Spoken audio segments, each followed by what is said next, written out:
It's just you and me, or we. You here together with me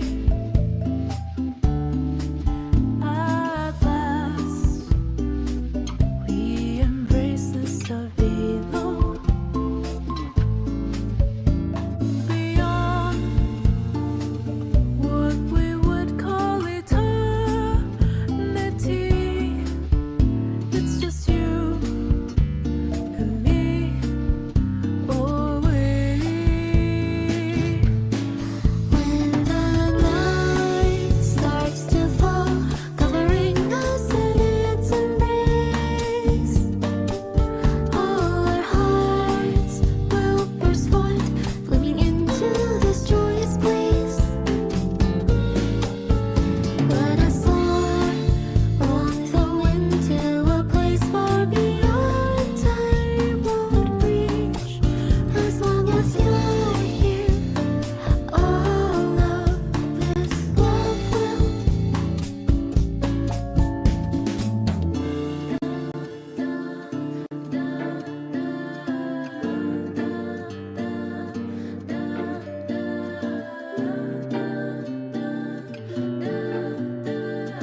Am I wrong for asking my daughter to uphold her end of the deal? This poster writes, honestly, I don't even feel that this situation needs to be on Reddit, but my daughter, husband, and many of my family members are calling me an asshole, and I'm really not sure anymore. For context, 4 years ago, when my daughter was 12, she desperately wanted a pool. She said that all of her friends had pools, and she was the only one who didn't have one. Plus, she loved swimming. She insisted that she would use it daily in the summer. My husband and I could afford one, but as I'm sure some of you know, pools are very expensive, and neither of us really like swimming, so we wanted my daughter to understand the cost she was asking for. We made an agreement that we would install a pool, but that once she was old enough to start working, she would pay us back for half of it. She quickly agreed. This story. Pools are so expensive. Well, flash forward to now. She's 16 and just got her first job, and now she wants to save up for a prom dress she really likes. I reminded her of our agreement about the pool, and she no longer wants to uphold her end of the agreement. I insisted, threatening to take away her phone and car privileges if she doesn't pay her father and I back. Now she won't speak to me. My husband is agreeing with her, saying that we can't have honestly expected a 12-year-old to keep her end of the agreement. For me, this isn't about the money. It's about teaching my young daughter the right morals to live with. I don't want her to think she can just go around making deals for her benefit and then just not upholding them. Am I the asshole? Yes, you are absolutely the asshole. This story is cracking me up. I completely understand it's important to teach your kids the value of keeping your word and the value of money, but this is just way too much. You don't, like a 12-year-old is not going to understand entering into a long-term agreement for thousands of dollars. Like, it's just not going to have a concept of the kind of deal that she's entering into. It's like somehow incredibly predatory on the mom's part. I'm glad that at least the husband has some sense and is like, yeah, no, it's no problem. Like, of course, our 12-year-old daughter wasn't going to know the meaning of what buying a pool looks like and like how much of a financial impact that would be. Like having the daughter to agree to pay for half of the pool? How much do pools cost? I don't know how much pools cost. I just assume they cost a lot of money. $35,000? What the fuck? That's just like the low end of the average cost of a pool in the US. That's crazy. You're gonna make your daughter pay half of that? I don't know. Don't like quote me on that cost. I just Googled it and that's the AI response. Who knows what the actual like average cost is, but that's what Google AI says. Yeah, if you want to teach your daughter good morals, teach her by admitting that you're able to make a mistake and dissolve her debt. Don't like go after your daughter's credit score before she has one. I can't believe there's parents like that out there. This story was infuriating. Let's read another one here.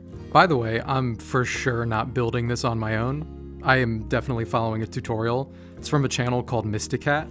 They only have 1 million subscribers, so I figured I'd give little bro a shout out. No, but it's a good video. Check it out. Okay, the next story is an Am I Overreacting? This poster writes, girlfriend threw away the dinner I cooked because she wanted pizza instead.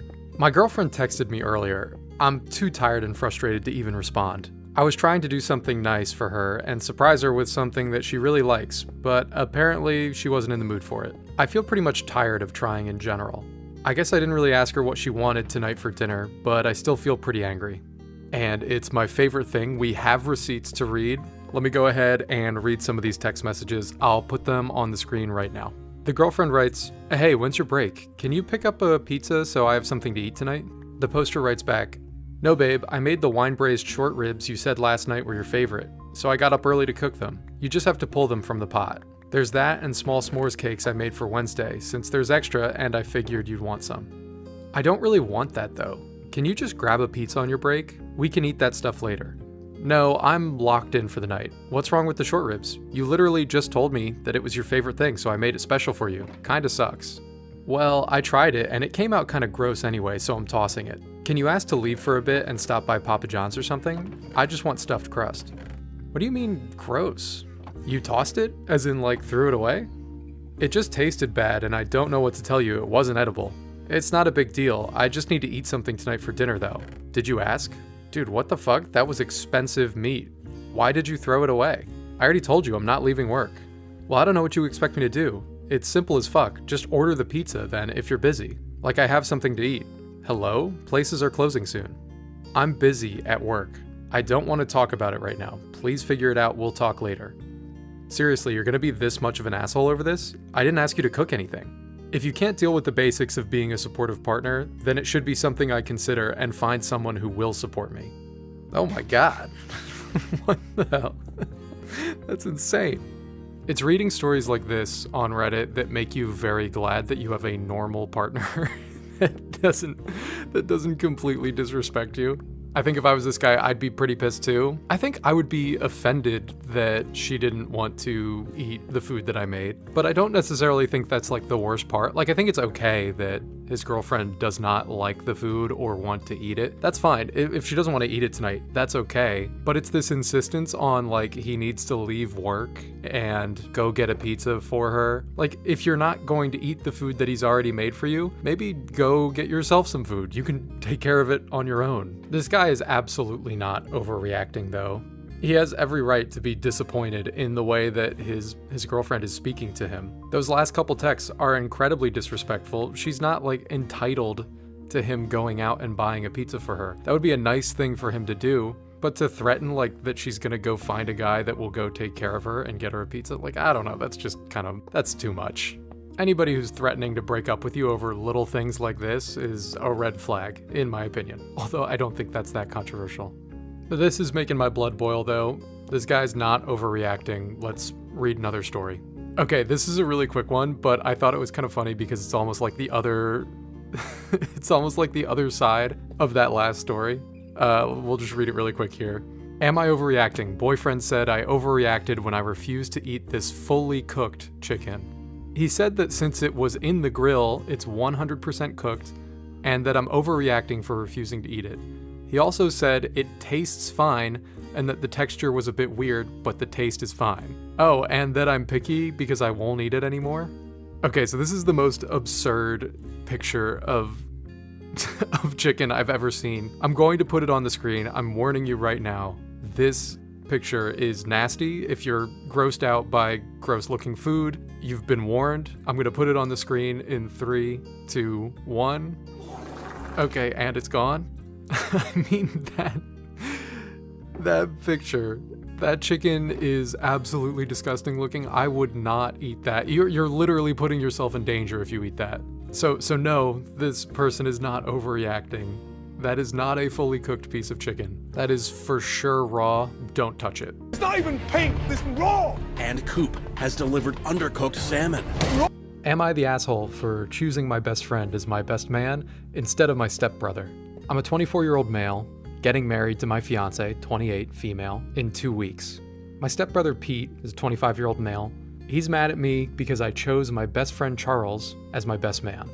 Honestly, choosing Charles was a no-brainer because Pete and I aren't close. Yeah, we're stepbrothers, but we never lived together. I used to live with my mom, and he lives with my dad and my stepmom. We didn't go to school together. We only hung out when I visited my dad. And even then, the times when he came out of his room when I was over were few and far between. Even in the last 6 months, I can count on one hand the number of times I've talked to Pete. Whereas I've talked to Charles pretty much every day in the last 6 months. I used to invite Pete to do things with me and call to chat so we could have like a brotherly relationship, but he never accepted any of my invitations or answered any of my calls, so I gave up trying. He's made it clear to me that he doesn't want much to do with me. On the other hand, Charles and I are really close. Charles and I have known each other for 11 years, and we used to hang out pretty much every day. He chose me as his best man for his wedding.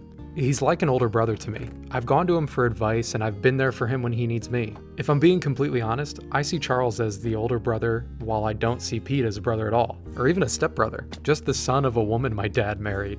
Nothing against Pete. He seems like a decent guy, and was, and still is, invited to the wedding. He just isn't in the wedding party because he's basically a stranger. Anyway, the whole reason I made this post is because I got a text from Pete earlier today. He found out I chose Charles as my best man, and he was hurt that I didn't choose him. And then he demanded that I make him best man. I apologized and said I was sticking with Charles, and he messaged back saying he wasn't coming if he wasn't... and he messaged back saying he wasn't coming if he wasn't my best man. I apologized and said I was sticking with Charles. Around half an hour after that, I got a call from my stepmom. She went off on me for not choosing Pete as my best man. She said I should have chosen him because we're brothers. She ended her rant by saying she wasn't coming if Pete wasn't going to be my best man, then hung up. Shortly after that, I got a text from my dad saying I should just make Pete my best man to keep the peace. Now there's this little voice in the back of my head that's wondering if I should just make Pete my best man. Am I the asshole for choosing my best friend instead of my stepbrother? This is just so dumb to me. Like, obviously, this poster should just pick his best friend as best man. He already picked him. He already picked his best friend as his best man. Just keep it that way. Like, kind of, who cares if your stepbrother doesn't come? If he's gonna whine and complain that much. It's so important that your best man or bridesmaid is someone who cares about you deeply and that you care about deeply. It's an important role in the wedding. The best man is making sure things go right, organizing a lot of stuff, to make sure that the day goes smoothly, to keep a lot of stress off of you. And if you have somebody that doesn't really give a shit about you in that position, like, I don't know, you just can't trust them. It is crazy how the clout chasers come out of the woodwork once best man starts getting thrown around. Like, this poster's stepbrother is just in it for the title of best man. He just wants the clout. And so no, this guy should just hold his ground. If his stepbrother and stepmom don't come to his wedding because he didn't pick his stepbrother as his best man, they weren't meant to be at that wedding in the first place. This story makes my blood boil. Let's go ahead and move to another story. I hope this guy just takes his best friend as his best man. All right, nice. The iron's going into the hopper. That's a good sign. Let's make sure we have fuel. All right, the moment of truth. Let's see if this works. Yes, we have an automatic smelter. It's actually so satisfying when you get a machine working. I could just sit here and watch this all day. And now we're gonna attempt to make it look pretty. I don't have any ideas for this, so it's gonna be a lot of trial and error, but I'm gonna try and use this color palette. Let's get back to reading here. All right, here's the next story. Told my wife that she couldn't do it without me. Turns out she can. The guy who's posting this is a 34-year-old male, and his wife that he's referencing is a 35-year-old female. My wife and I don't fight much, and when we do fight, we usually communicate well afterwards, and things go back to normal. I brag to my friends about how reasonable my wife is, and her ability to communicate and empathize is something I deeply admire. She doesn't hold grudges. She talks me through my rough times, until now. Due to a fire, my wife is out of work, but still earning her salary. We decided she would stay home with our young son while out of work. She doesn't love child rearing, which is something we knew going into having kids. Honestly, it's hard to tell. She's a great mom, present and loving even when she's struggling inside. I give my wife a lot of breaks, we co-parent, split bedtime routines with our 2 kids, we both pull our weight. Yesterday was a snow day. My daughter was home with my wife and son. I was working from home downstairs all day. I helped my daughter with cyber school until noon, and my wife was with my son out in the snow all morning, plowing the drive and sidewalks, etc., maintaining the house. My daughter joined them, and from the sound of things and some videos, she brought her friends over for playing and some hot chocolate. I worked until around 5 o'clock, and when I went upstairs, it was chaos. My wife was doing laundry and helping my daughter, who fell and hurt herself on the ice. She sent home the friends and we had dinner. I did the cleanup, and right after finishing, keep in mind I've been downstairs working all day, not even a bathroom break or anything.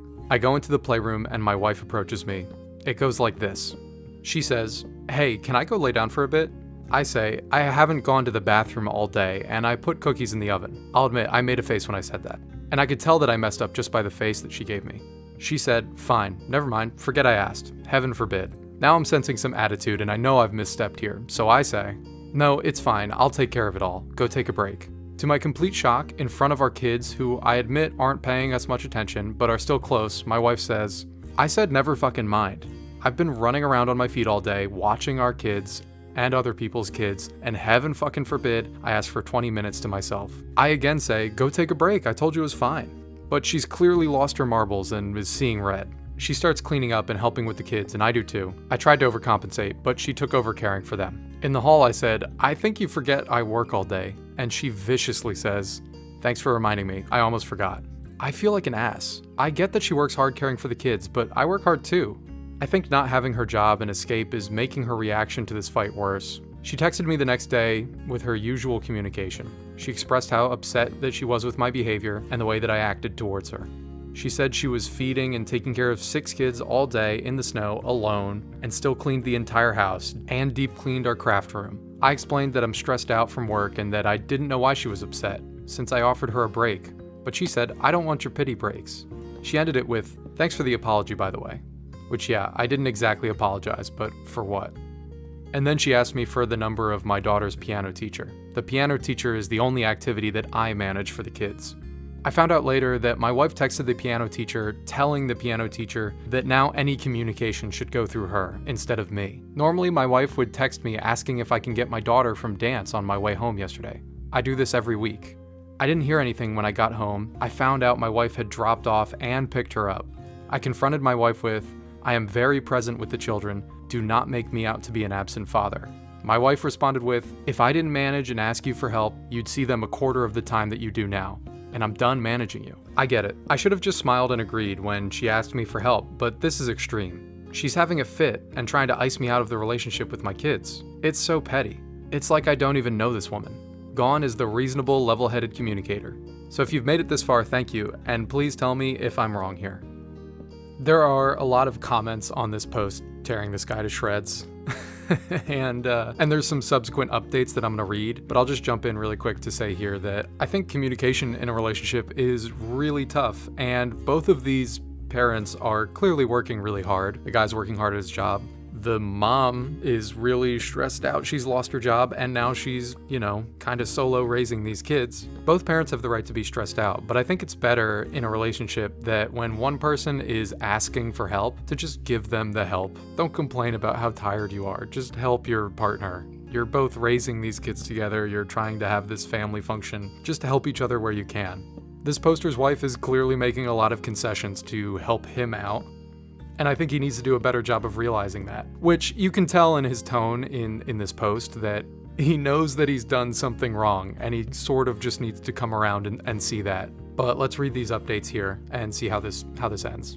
The poster added a couple comments that were saying that they were talking about this whole fight and they were going to therapy, him and his wife. And it sounded like he was really working to be a better husband and father. So then he came back with this update that I'll read right now. I've taken a lot of time to really look at the man I've become. My wife and I are 100% back to being a team, but I've realized that I wasn't stepping up in the way that I always wanted to. I promised my wife a partnership, and even though it's been a month or so since the fight, and my wife keeps asking me to forget it happened, I can't. My therapist is helping me sort through my overthinking. My wife started therapy because of the stress of losing her work and staying home has caused. Her issues appear to stem from feeling useless without bringing in a paycheck, and was taking on too many tasks at home to overcompensate. She doesn't feel like she deserves breaks, and when she takes them, she feels awful about herself, like she's being lazy. Coming from the least lazy person I know, I can tell she's struggling, and I've been supporting her as best I can. I often make sure she knows I think she deserves breaks.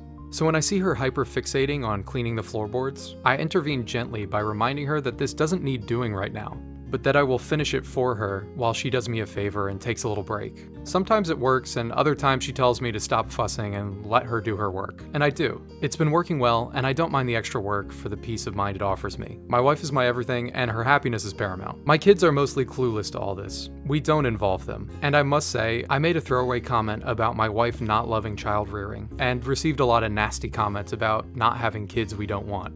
I'm weary to dignify this with a response, but I will say that what I meant was that we agreed before having children that my wife would not be the sole support system for them, and that she would never feel obligated to quit working. My wife is fiercely independent due to her past, and a big part of the comfort in our relationship comes from her ability to leave it safely if she ever needed to. That trauma is hers, and I won't touch more on it. She should be an independent person. I'd want the same for my kids. So that's basically it. I've been taking on the role as primary parent. I get my kids to daycare, school, and home, and my wife helps half the time. It's now my responsibility to see who is doing what and coordinate things. I can't do it all in my head like her, but I have a chart that's been helping. She rebelled at first, but gave up the reins surprisingly easily. Thanks guys, and I'm sorry it's not more dramatic. I really like this story because it's not sensational or anything. It's just two people that were having some communication issues in their relationship, and it's just them sorting it out in a mature way. It's hard to find stories on the internet here that aren't just people blowing things way out of proportion. Also, the poster, who everybody was just like, yeah, you're the asshole, man. he ended up working really hard to become a better father and husband, and that's great. Great moral to the story. I don't know, this one is just two people that are trying to be better humans for each other, and I find it weirdly refreshing. Let's go ahead and read another story. Am I the asshole for banning my wife's Disney divorce friends' plugins from our house? That's a bit of a mouthful. This poster writes, my wife's friend Melissa, 49, female, is staying with us for a few weeks while she sorts her life out. We have a large home and are very happy to have house guests. She's leaving her husband after 25 years of marriage because she wants to move to LA and work at Disneyland. This sounds like the plot of a bad sitcom, but I'm afraid it's real. Both she and her husband are equally culpable for the failure of their marriage, and really bring out the worst in one another. Their relationship has been in a state for as long as I've known them. The problem is that Melissa showed up with an arsenal of room scents and sprays and plugins. The smell of her scents have completely taken over the hallway, the family bathroom, my office, and even down 2 flights of stairs into the living room. It's strong, it's nasty, and it's made and smells like all of the chemicals that we avoid. Melissa is genuinely lovely and in a vulnerable spot, and I don't want to make her feel unwelcome, but it's our house, and this is something that we've been intentional about. However, outside of our own personal feelings about plugins, it feels really strange to stay in someone else's home and decide to bring your own plugins and scents to totally change the smell of the house. I mentioned how strong the smell was, assuming it was room spray, and how it was overtaking every room, and she said, yeah, the plugins are pretty strong. I was so shocked that I asked her to remove them. I opened up with a sensitive ask. Hey, those room sprays are pretty strong. Would you mind keeping the door closed if you're using them? And then spiraled a bit when I heard her say that they're plugins, plural. My wife told me I was being an asshole for making Melissa feel uncomfortable when she's been going through a lot, and that if I didn't like it, I should have just spoken to my wife about it first. I was incredulous that she thought it was okay for her to change the scent of our house. Am I the asshole like my wife says? I feel pretty justified in my complaint. This guy adds a couple edits for context, so I'm just gonna go ahead and read those really quick here. To address some frequently asked questions. The plugins are already gone. The conversation pivoted from, could you please keep the door closed when you spray the room, to, can you please remove the plugins? Melissa apologized and removed them immediately.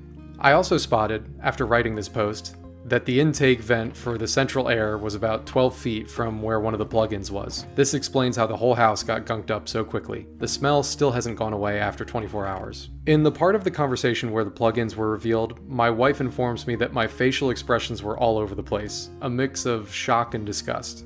I maintained a friendly but firm tone when I asked her to remove them, and explained my reasoning clearly. I capped the conversation by saying I hated the smell of them, which was unkind and deeply unhelpful. In my defense, I do hate the smell, and I was so thoroughly flabbergasted that an adult would think this was okay to do that I made an unguarded comment. This poster wrote Disney divorce in the title of their post, like it's a term that I should know, like it's a thing.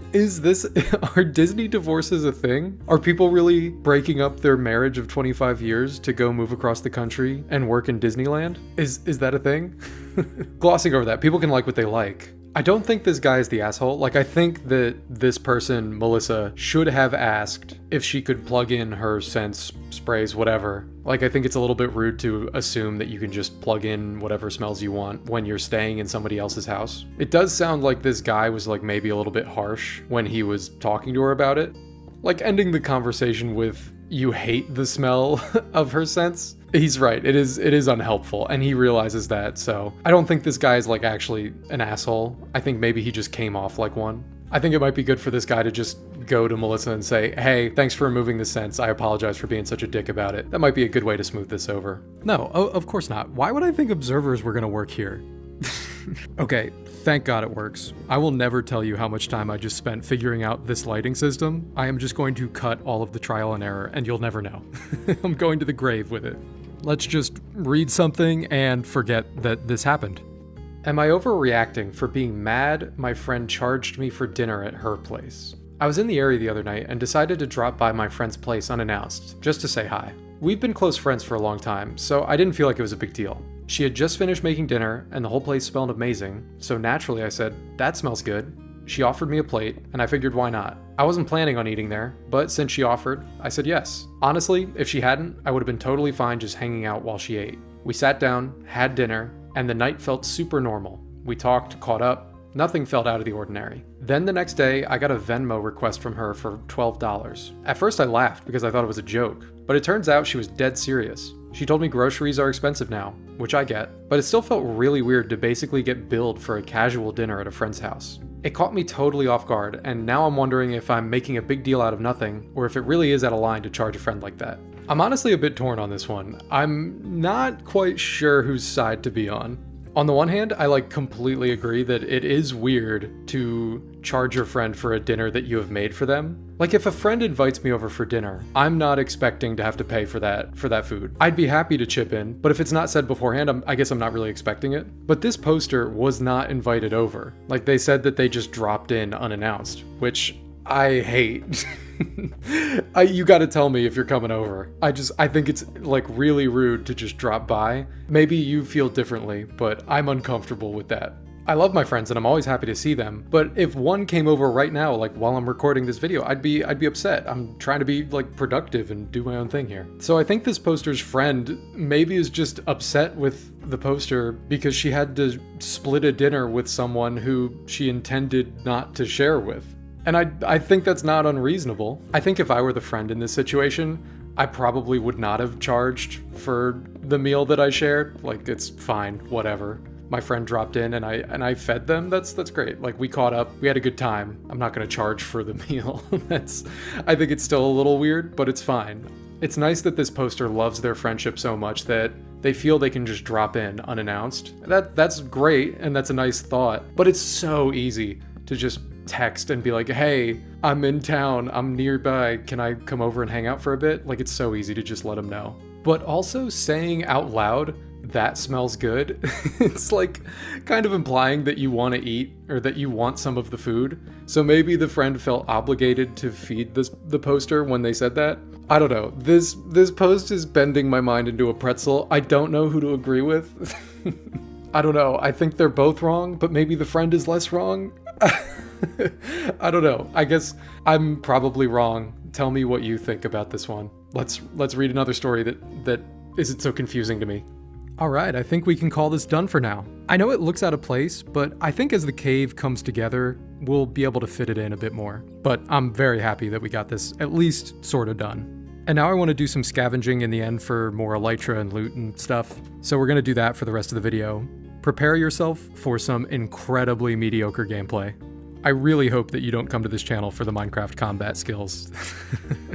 Alright, we have another one here. This one's an Am I the Asshole? Am I the asshole for making my girlfriend stop coming over in the mornings after my mom's friend complained about her showering? My girlfriend works 12-hour overnight shifts, 7 p.m. to 7 a.m. After work, she sometimes comes over to my place to shower and sleep. She usually arrives around 8:15 a.m., takes a quick shower by 8:30, and then crashes for the day. Here's where the issue comes in. My mom's long-term friend, who rents the basement, complained that the sound of the shower at 8:30 a.m. woke him up. My mom passed that complaint along to me and asked if my girlfriend could avoid showering until everyone is awake. I told my girlfriend, and she felt uncomfortable continuing to come over, understandably in my opinion. After working all night, the last thing she wants to do is feel like she's disturbing people just by taking a basic shower before bed. So she decided to not come over in the mornings anymore. She didn't cause drama or make a scene, just quietly adjusted. I later told my mom what my girlfriend decided, and she got upset, not because of the shower, but because my girlfriend chose to stop coming over in the mornings. My mom insists that that wasn't her intention, but from our perspective, asking someone not to take a shower after a night shift pretty clearly sends the message that your presence is disruptive. For context, I also pay rent in this house. My mom's friend has lived there for years and pays rent too. We all share the space. It's not like my girlfriend was being loud or unreasonable for taking just a 5 to 10 minute shower in the morning. It seems pretty standard. Now my mom's upset with me, but I feel like I handled it fairly. I passed the message along, my girlfriend made a calm and mature decision, and now somehow I'm caught in the middle. Am I the asshole for not pushing back harder on the complaint, or for letting my girlfriend decide to stop coming over in the mornings? The commenters on Reddit seem to think that everyone sucks in this post. Like, there are some people even saying that the poster sucks because he should have defended his girlfriend more to his mom and not made his girlfriend feel bad. Which I guess I kinda get, but I think that the person that really sucks here is the basement dweller. Like, taking a shower at 8:30 in the morning is not an early shower. Like, that's a very normal time to take a shower. And I think they should realize that they're living in the basement, like, that's just gonna happen at that time in the morning. People are gonna wake up and start to take showers. The girlfriend in this story just seems like an amazing person. Like, she clearly just doesn't want to ruffle anybody's feathers and just quietly adjusted her life and stop taking showers when the complaint was brought up, which is really nice. I don't think she needs to stop. And yeah, I guess like thinking about it more, this guy maybe like should defend his girlfriend a little bit more and talk to his mom and just say, hey, that's kind of ridiculous. My girlfriend should be able to come over and shower at a normal hour. And I think this poster's mom is upset just because she knows that it's a bit of a ridiculous request to say that someone can't shower at 8:30 in the morning. So I think now that she feels bad about it, she's getting mad at the poster for telling his girlfriend about it. I don't know, let's all just agree that the basement dweller sucks and move on. Let's read another story here. Am I the asshole for taking the only 2-seat table in the restaurant all to myself? I'm realizing now that I've had a lot of food-related stories in this one. I think I'm just hungry, but I don't know. Anyway, let's just read this. This poster writes, I, 35 female, have given up on dating, but still enjoy date activities. So once a month I take myself out on a date. I go out to the movies, museums, even mini golf by myself. And I always treat myself to a nice lunch or dinner around 3 or 4 p.m. After the lunch rush, but before the dinner rush, so I have plenty of time to enjoy my food. For my self-dates, I always look to try a new restaurant. Saturday I found this great little Mediterranean place. It's a real gem, hidden away at the end of a strip mall, with murals on the walls, lovely guitar music, and only about 7 tables in total. When I got there, only one other table was occupied, and I sat down at the only other 2-seater table. The waiter got me my drink, and I had just put in my order when a couple walked in. They looked around the small restaurant, saw me at the only other 2-seater table, and approached the waiter. I was on my Kindle, not paying attention, until I heard the waiter say, there are plenty of other tables. They whisper-argued for another minute before I heard the man say, she won't take that long to eat. She's all alone. The woman huffed, and they sat at a 4-seat table right next to me. They ordered waters and loudly said that they were still deciding what they wanted, but were clearly stalling because she looked right at me when she said it. I chose to ignore it. When I treat myself to self-dates, I go all out and order an appetizer. Soup, salad, entree. My appetizer came out, and I clearly heard the man say, see, it's just a small meal. She'll be gone soon. I didn't say anything, and just enjoyed my food. When I finished, the woman grabbed her purse like she was going to dash for my table before someone else came in, only for the waiter to bring out my soup. I took my time eating the soup as the waiter again asked the couple if they're ready to order. The woman said they're still deciding and needed water refills. Then my entree came out. As soon as they saw it, the woman said, are you fucking kidding me? The food was amazing, and even though I knew they were waiting for my table, I took my time in appreciating my meal. Halfway through, the waiter again asked them if they were ready. The man said they were starving and ordered. The woman was clearly not happy, but also ordered. I was also tempted to order a dessert too, but I was stuffed. I paid my check, and I saw as I was leaving the couple moving their plates over to my table, which hadn't been cleared off yet. At the time, I thought it was hilarious, but when I told my friends about it, they said I was being an asshole. They said restaurants like that were for couples on dates and not single people, and that it wouldn't have been a big deal for me to move or have gotten takeaway to eat at home. I said it was 4 p.m., not prime date time, and that there were 5 other tables to pick from. But they said I'd taken the most romantic table and ruined their date for my own enjoyment. Now I'm not sure, and I'm asking the internet for impartial judgment. I think I just really relate to this poster because I go to restaurants by myself all the time, and I hope I'm not being an asshole for for taking a 2-seater table. Like, what other table are you supposed to get? Am I just not supposed to go out to restaurants alone? Like, absolutely not. This is what restaurants are for. You go out to eat to them. It doesn't matter how many people you have. I do a lot of traveling solo for the job that I have had for the last couple years. And so I've just kind of gotten used to going out and eating alone. Let me just say, I really enjoy eating alone. I cannot recommend it enough. There's like a little bit of discomfort that you have to get over at first, but when you realize that nobody cares that you're there alone, you can just sit there and scroll on your phone, read, eat good food, and eavesdrop on other people's conversations, which is the best part. So no, I don't think this poster is the asshole. I think that she just had an encounter with some crazy people that frankly need to mind their own business. There are a bunch of comments talking about how people are so judgmental about women eating alone, which I completely get. That's just like a standard that I think people are more judgmental of women eating alone than men eating alone. But I like this comment. This comment reads, it's none of their business how long you've been there or whether you're on a date. If the restaurant didn't want to serve you, they wouldn't have seated you, and the waiter should have seated the couple elsewhere or asked them to leave. I think that kind of sums it up. This poster is not the asshole. I hope she continues to go eat alone all the time. To answer the question before you ask it, I am absolutely looking up the coordinates of these end cities on like a seed finder online. Is that cheating? Probably. Do I care? Not really. Saves me time and rockets.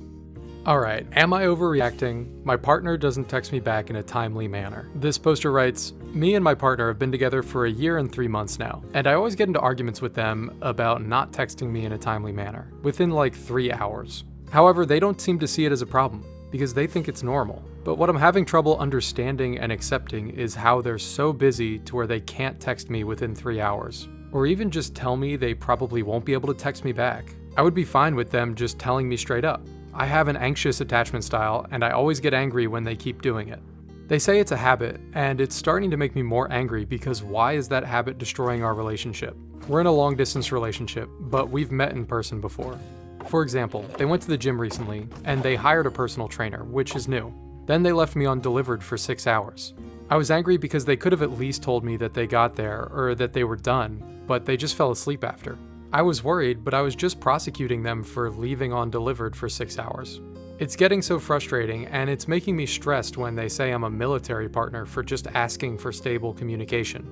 I'm just so stuck on what to do. This is literally our only line of connection. The poster provides a picture of one of their text exchanges of them just reaching out to no response. I'll put that on the screen. They go on to say, this picture shows 2 things, the timestamps and the desperation. We did a call around 1:10 p.m. and then they called me around 11 p.m., approximately their time.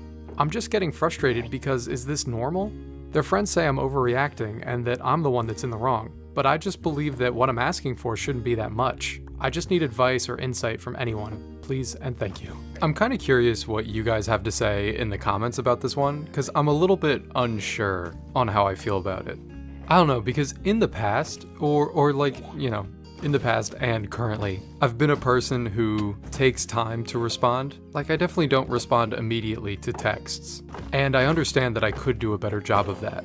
And in my relationship, I do try to respond as quickly as I possibly can. But it seems to me like this poster is being a little bit too anxious about wanting a response. I completely understand. They said that they're long distance, and texting and calling is their only form of communication. But looking at this again, they said that they had a call with their partner around 1:10 p.m., which in that text exchange is like right in the middle of that. So I don't know, if you called it like 1:10 p.m. and then you sent a text at 5:30 asking if they're all right, that just feels like a little bit overboard. I don't think you need to be so worried about communication like that.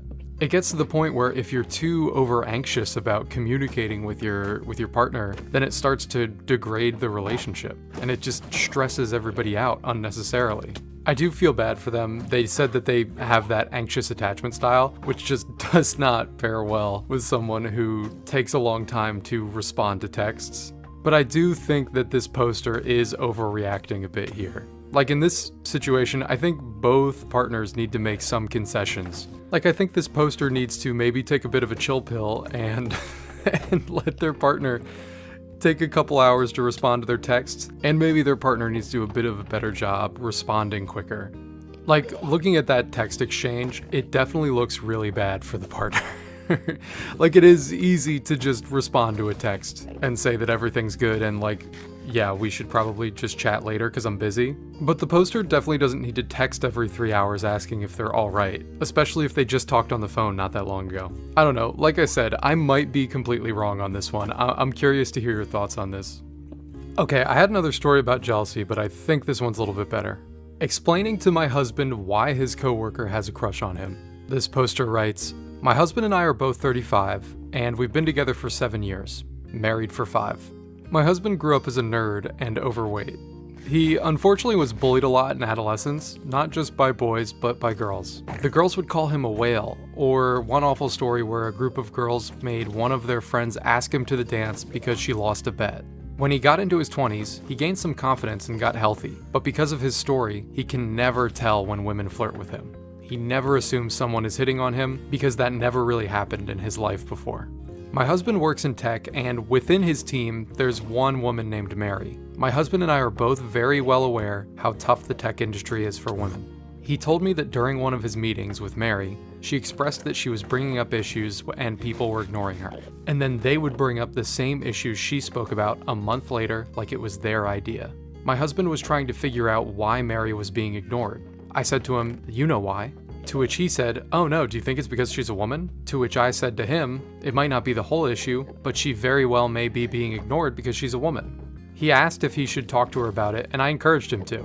I explained that even if it isn't the case, acknowledging that you will support her is important. So he brought it up to Mary, asking if she felt like she was being ignored because people in her position get ignored, or does she in particular feel like she's getting ignored? He told me that they had a very thoughtful conversation, and she did get a little emotional at the end.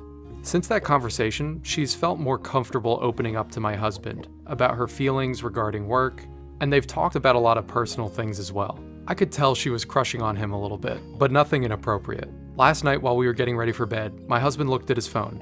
Mary had sent him a message on their work channel at the end of the workday asking about how his day was, and saying, "Feels weird that I didn't get to talk to you today." My husband looks at his phone and said, "So I think Mary might have a little crush on me." To which I said, "Well, of course she does." He looks at me and says, "What do you mean?" I told him that I wouldn't be surprised if this was the first time in Mary's professional life where a man not only considered her feelings, but asked her about how she felt. He was treating her as an equal, and she's probably so grateful to have someone at work to confide in that she's a little sweet on him. My husband and I joke around a lot about how people tell him he's a good guy for doing basic human things. When I explained Mary had a crush on him, he sighed and said, "So once again, all I needed to do to get a girlfriend back in the day was not be a dick," to which I said, "Pretty much." I think both the poster and the husband in this situation are handling this situation incredibly. I really like this post for a couple reasons. First of all, there are a lot of guys out there that literally have no idea when they're being flirted with or if a female that they know has a crush on them because they've literally never been crushed on before. There are a lot of guys out there that go through that post-high school glow up where before a girl had literally never talked to them in their life, they're all of a sudden getting attention and they just don't know that it's even happening or how to handle it. It's surprisingly common. But I think this poster is doing a really great job of not being angry about it, not getting super jealous or anything, just simply explaining the situation to her husband, all while also being really mindful of his coworkers' feelings. You could see this being a very different Reddit story if the poster was jealous or if the husband was ignorant. So it's nice that both people in this story were were just good people. I don't know, sometimes I think it's good to read these wholesome stories. We gotta have a little bit of drama in there, but it's good to bring it down with the wholesome stuff every once in a while. Those stories about the husband being bullied, though, at the beginning of this post were high-key very tragic and horrible. I'm really glad that the husband made it out of adolescence all right and is doing well now. All right, the next few stories that I'm gonna read are subscriber submissions.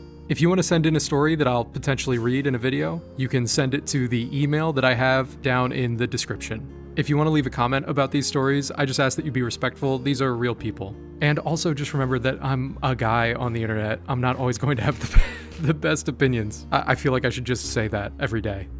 Am I the asshole for telling my friend she needs to break up with her boyfriend? I'm a 16-year-old female. Along with plenty of other high school students my age, we went on a school trip a couple weeks ago. One of my best friends, also 16 and female, was there as well. However, her ex-boyfriend was also there. For context, this ex treated my friend like complete trash. He never bought her flowers, never complimented her, got mad when she bought a certain homecoming dress, talked to other girls, etc. Recently, she just got a new boyfriend who treats her amazing and doesn't question her worth. I've always been supportive of her and was beyond happy to see her in a relationship that she was happy in. However, during the trip, she realized that she was still in love with her ex-boyfriend and decided to talk to him. They got on good terms again and began socializing as friends. I thought that this was okay as long as she told her current boyfriend. However, as the trip progressed, they started getting really close. They would go off alone together, have long talks, and Snapchat a bunch, etc. One night in our hotel room, she and her ex locked themselves in our hotel room so they could talk about things. When she came back, I asked how she felt about her ex. She said she missed him and didn't know if she liked her ex or her current boyfriend more. At that point, I was kind of fed up, and I told her that she was being selfish for staying with her boyfriend because she's only going to hurt him. And I said she should be single so she could figure out who she is without a boyfriend. I told her she can't control her feelings, but she can control what she does with them. I also explained that her ex treated her awfully, and her new boyfriend actually treats her like she's worth something. So I didn't understand why she was still so in love with him. When we got home from the trip, she only told her boyfriend she had her ex on Snapchat, that they had talked once, and that she had forgotten the rest. I can't be the only one that thinks this is messed up. Am I the asshole?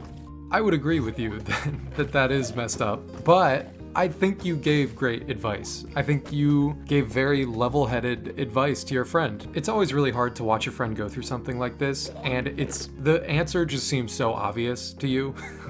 You're just like watching them, like wishing that you could make the decision for them, but you can't do that. As long as you give your opinion in a respectful way, like that's what friends are for. You're there to support her. But I mean, now that you've said your piece, you've given your opinion, it's her job to make her own decisions now. And you just have to continue to be supportive of her in the future. But yeah, I agree with you. I think if things continue on their current trajectory, I think her boyfriend is probably gonna get hurt. It seems like if he finds out about how much time they're spending together, he's not going to be happy. But yeah, it's crazy. Sometimes you just have these friends that insist on getting into toxic relationships over and over and over again. And then when they finally get into a good relationship, you're like, yes, you did it. You found a good one. Then they just go back to a toxic ex. It drives me insane. But thank you for writing in. I hope your friend does what's best for her. Let's read another story here. Okay, this next subscriber writes, I downloaded Tinder and got catfished, and now I feel disgusted. So this happened a while ago, but I felt like sharing the story. A few months ago, I downloaded Tinder after I was a bit heartbroken, and it was sort of a way to cope. I was open about not looking for anything serious, since I didn't feel ready for it at the time. I matched with a guy and we immediately started talking. I thought he was pretty, and I liked the attention he gave me. He asked me about my body count and stuff, which made me uncomfortable, but I kept talking to him anyway. We started talking on Discord for like 3 days, I think. And it didn't take long before he started saying sexual things to me, despite me telling him that I wasn't really comfortable with it. But it entertained me, so I kept talking to him. He didn't ask for nudes or anything. I'm pretty sure he had some sort of porn addiction since he found a way to make everything sexual. It's easy to think that I should have just stopped talking to him since he was being so sexual towards me, but I was naive and a bit desperate for some sort of connection. The day I actually blocked him was when I asked him if he could send me a Snapchat of his face. He was really hesitant about it, but I kept asking him, so eventually he snapped me. It was completely different from what he had on his profile. I confronted him about how he had searched for pictures on Pinterest that he then used on his profile. He defended himself by saying he downloaded Tinder as a joke and that he didn't want to match with people he knew. I found it disgusting, how I allowed myself to be sexualized by a man that I thought was something else. I know it sounds wrong, and I didn't feel comfortable even when I thought he looked like someone else, but I felt even more betrayed. I immediately blocked him, and now I'm incredibly scared to download a dating app again. I'm so sorry that happened to you. That really sucks. And it's not like an uncommon experience, and it happens to both guys and girls. I know somebody who got catfished and they tried to get money out of them. It's just scary stuff. You can't be too careful on these dating apps. I met my girlfriend on Hinge, so I mean the experience worked out for me, but I totally understand if you don't want to go back to them and are soured on dating apps from here on out. That's totally understandable. I will say, if you're thinking about going back to them, the safe way to go about it, a lot of these apps have like a verification process. Like next to people's profiles, they might have a verified check mark. Just moving forward, maybe only talk to people with that verification. Maybe that's a safer way of going about it. I guess you never really know because you're meeting someone online, but there are at least safer ways to go about doing it. Also making sure that when you meet for the first time, it's in a very public place. All the classics. I'm no expert though. Maybe go read some comments. Hopefully some folks down there have some good tips to share on how to online date safely. But I'm really glad you got out of that situation. Hopefully things are on the up and up. If some guy is taking the conversation in those directions really quickly, it's best to just avoid talking to them entirely. Just don't talk to those creepy dudes. All right, here's the final haul. Got some pretty good stuff here. Definitely needed some more elytra now that we are rocket ready. And here's one of many hauls from the smelter we built. Definitely feels good to have this done. I also really like the look of the lights on top. Feels kind of like a loading bar. Whenever I'm smelting something, I'll be able to see from anywhere in the cave that I've got something cooking in the smelter, which is just like a necessity since I notoriously leave every machine that I have running. But that's all the Minecraft and Reddit stories I've got for you today. And if you haven't subscribed yet, I'll wait. It's fine. After I upload this video, I don't really have anything going on today, so it's cool. I'll wait. You can subscribe whenever you like right now.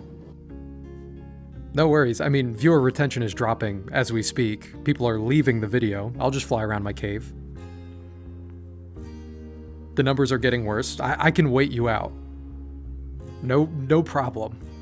Okay, fine. I actually am worried about the retention. Subscribe, bye.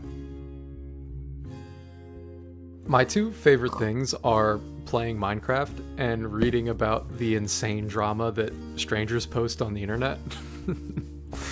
So let's do both at the same time.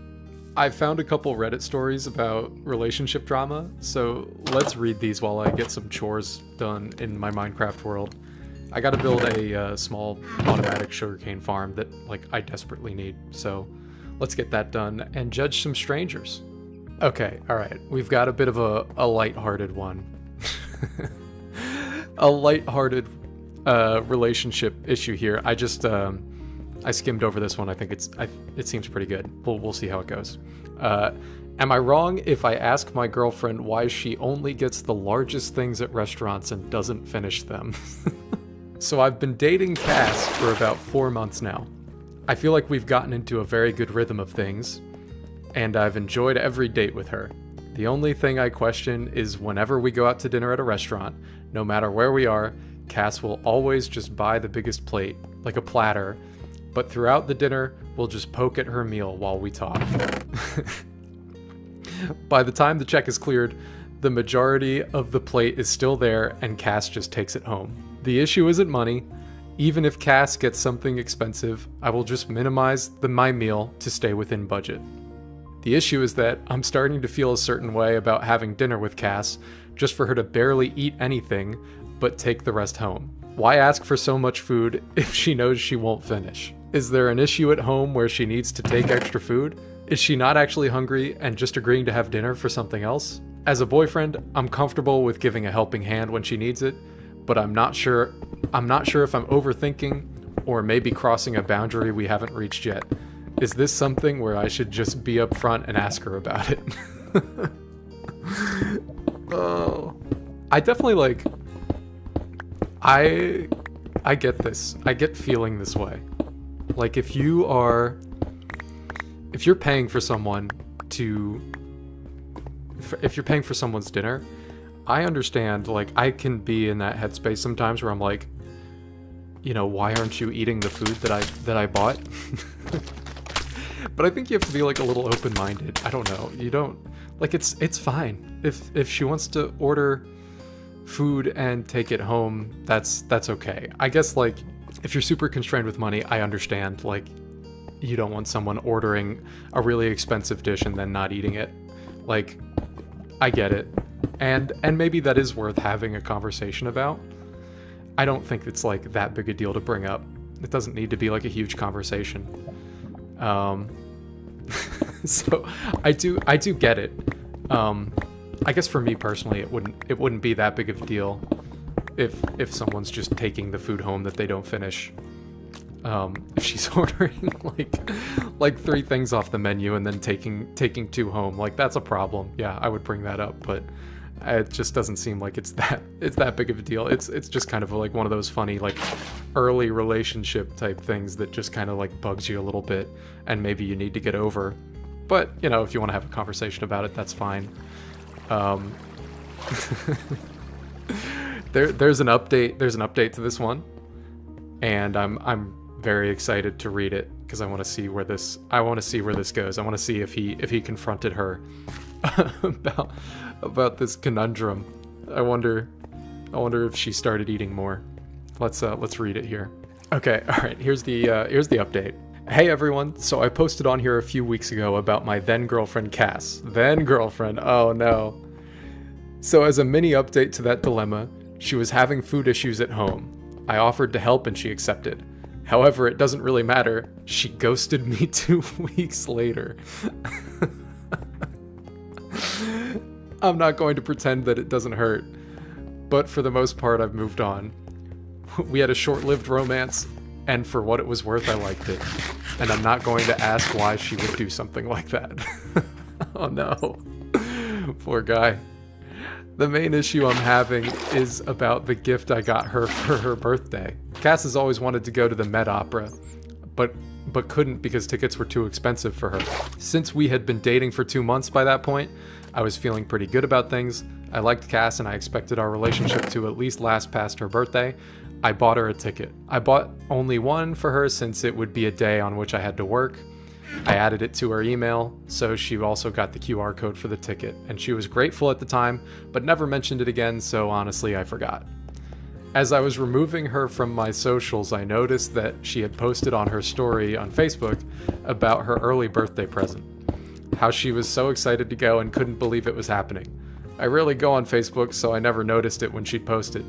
Then I saw the price for the ticket was still there, $224. Not gonna lie, I got a bit salty about that kind of money going to someone who just vanished. I checked the website, and of course there are no refunds. The only option they had was to exchange it for another show. The opera isn't something that interests me, and I don't know anyone else who would want to go, but part of me is tempted to just exchange the ticket to something else out of spite. It feels really mean to just pull out the rug from under Cass, especially when it's something she's always wanted to see. Maybe it's because there are still some feelings there, or maybe it's because it's genuinely something awful to do. He's talking about feeling awful about exchanging the ticket for something else so that she can't then go to the thing that she's really wanting to go see. Honestly, I think you should be petty, man. She ghosted you. Exchange that ticket. That's my take. Why not? I don't see anything wrong with that. She's gonna ghost you. Exchange the ticket. Would you be in the wrong for doing that? Absolutely. But you know what? She's eating all your food. She's ordering big plates, and then she just ghosts you out of nowhere. Take away her birthday present. Just do it. I love the pettiness. Or, just continue being a good person and accept that she vanished from your life and you're never going to see her again. And that you did something nice for someone that you had a brief romance with. That's pretty rough, though. Like, are people out here doing this? Are people out here, like, seeing each other for months and months and then just completely, like, cutting ties and ghosting? Like, not a word to be said to the other person? That's kind of crazy. The dating culture has gotten kind of wild. If you've been seeing each other for months and there's at least like clearly like some sort of connection there, he's ordering you food and you're taking it home. I think I'm on this guy's side for this one, and I wish him the best. Let's move on to the next situation here. Okay, I think I found another doozy here. It's entitled, "My boyfriend opened our relationship. Now that I finally found someone, he wants to close it." Oof. All right. Here we go. I come from a small town where everyone knows each other. I was raised in a very strict Catholic household. I had a pretty sheltered life growing up, no dating, no parties, none of that stuff. So when I moved to the city for college, it was a whole new world for me and I had total freedom. That's when I met my boyfriend. He's a little older and honestly, the most amazing person I've ever met. He taught me so much about life and made everything feel exciting. I was completely over the moon when we became a couple. We've been together for 3.5 years now. I've had so many firsts with him. Naturally, I assumed we would get married, and he was my one and only. Then about 8 months ago, he sat me down and told me that he felt like our relationship was losing its spark. I was shocked because I thought we were doing really well. For a second, I thought he was about to break up with me, but instead he said we should open the relationship and explore polyamory.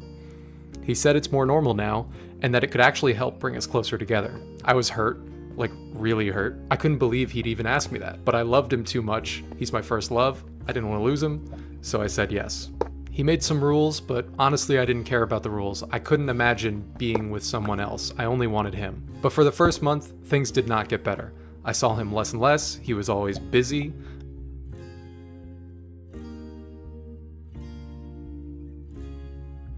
Today I just want to chill and go caving, gather various resources. I don't know, sometimes it's nice to just vibe.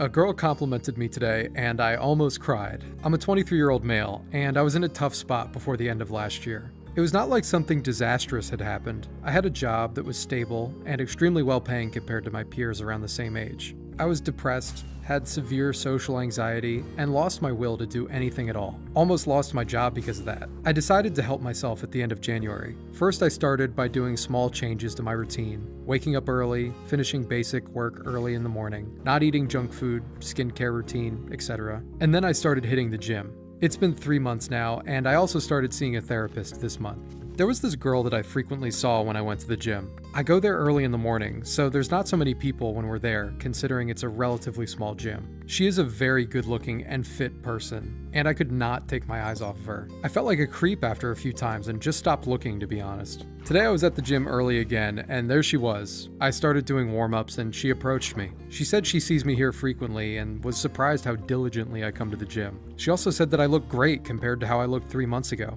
I was extremely surprised and almost teared up. I thanked her and we had a small chat about gym routines, diet, etc. She asked for my Instagram and I gave it to her. She said have a good workout and left. I sobbed after returning back home. I did not know getting a small compliment on my effort would make me feel like that. I don't have any ulterior motives. I'm pretty sure she was just being nice to me. I wanted to post it on here and get it off my chest, and maybe give some hope to those who were feeling like I was 3 months ago. I completely understand this guy's reaction.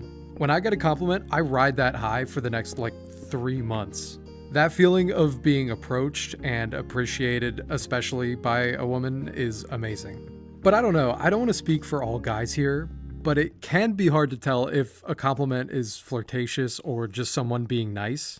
And if it is flirtatious, and you're a good guy like this poster seems to be, sometimes you're so focused on not trying to be a dick or come off creepy that you don't pick up on any of the signals that the girl is into you. But in this case, she approached him, she complimented him, she had a conversation, and then gave him her Instagram. I think it's pretty safe for him to politely ask her out. There's a good conversation happening in the comments here that's a little bit relevant, so I'll just read that really quick. This commenter writes, "Coming from a woman, I'm not giving my socials to a guy I'm showing pity to. She definitely likes you."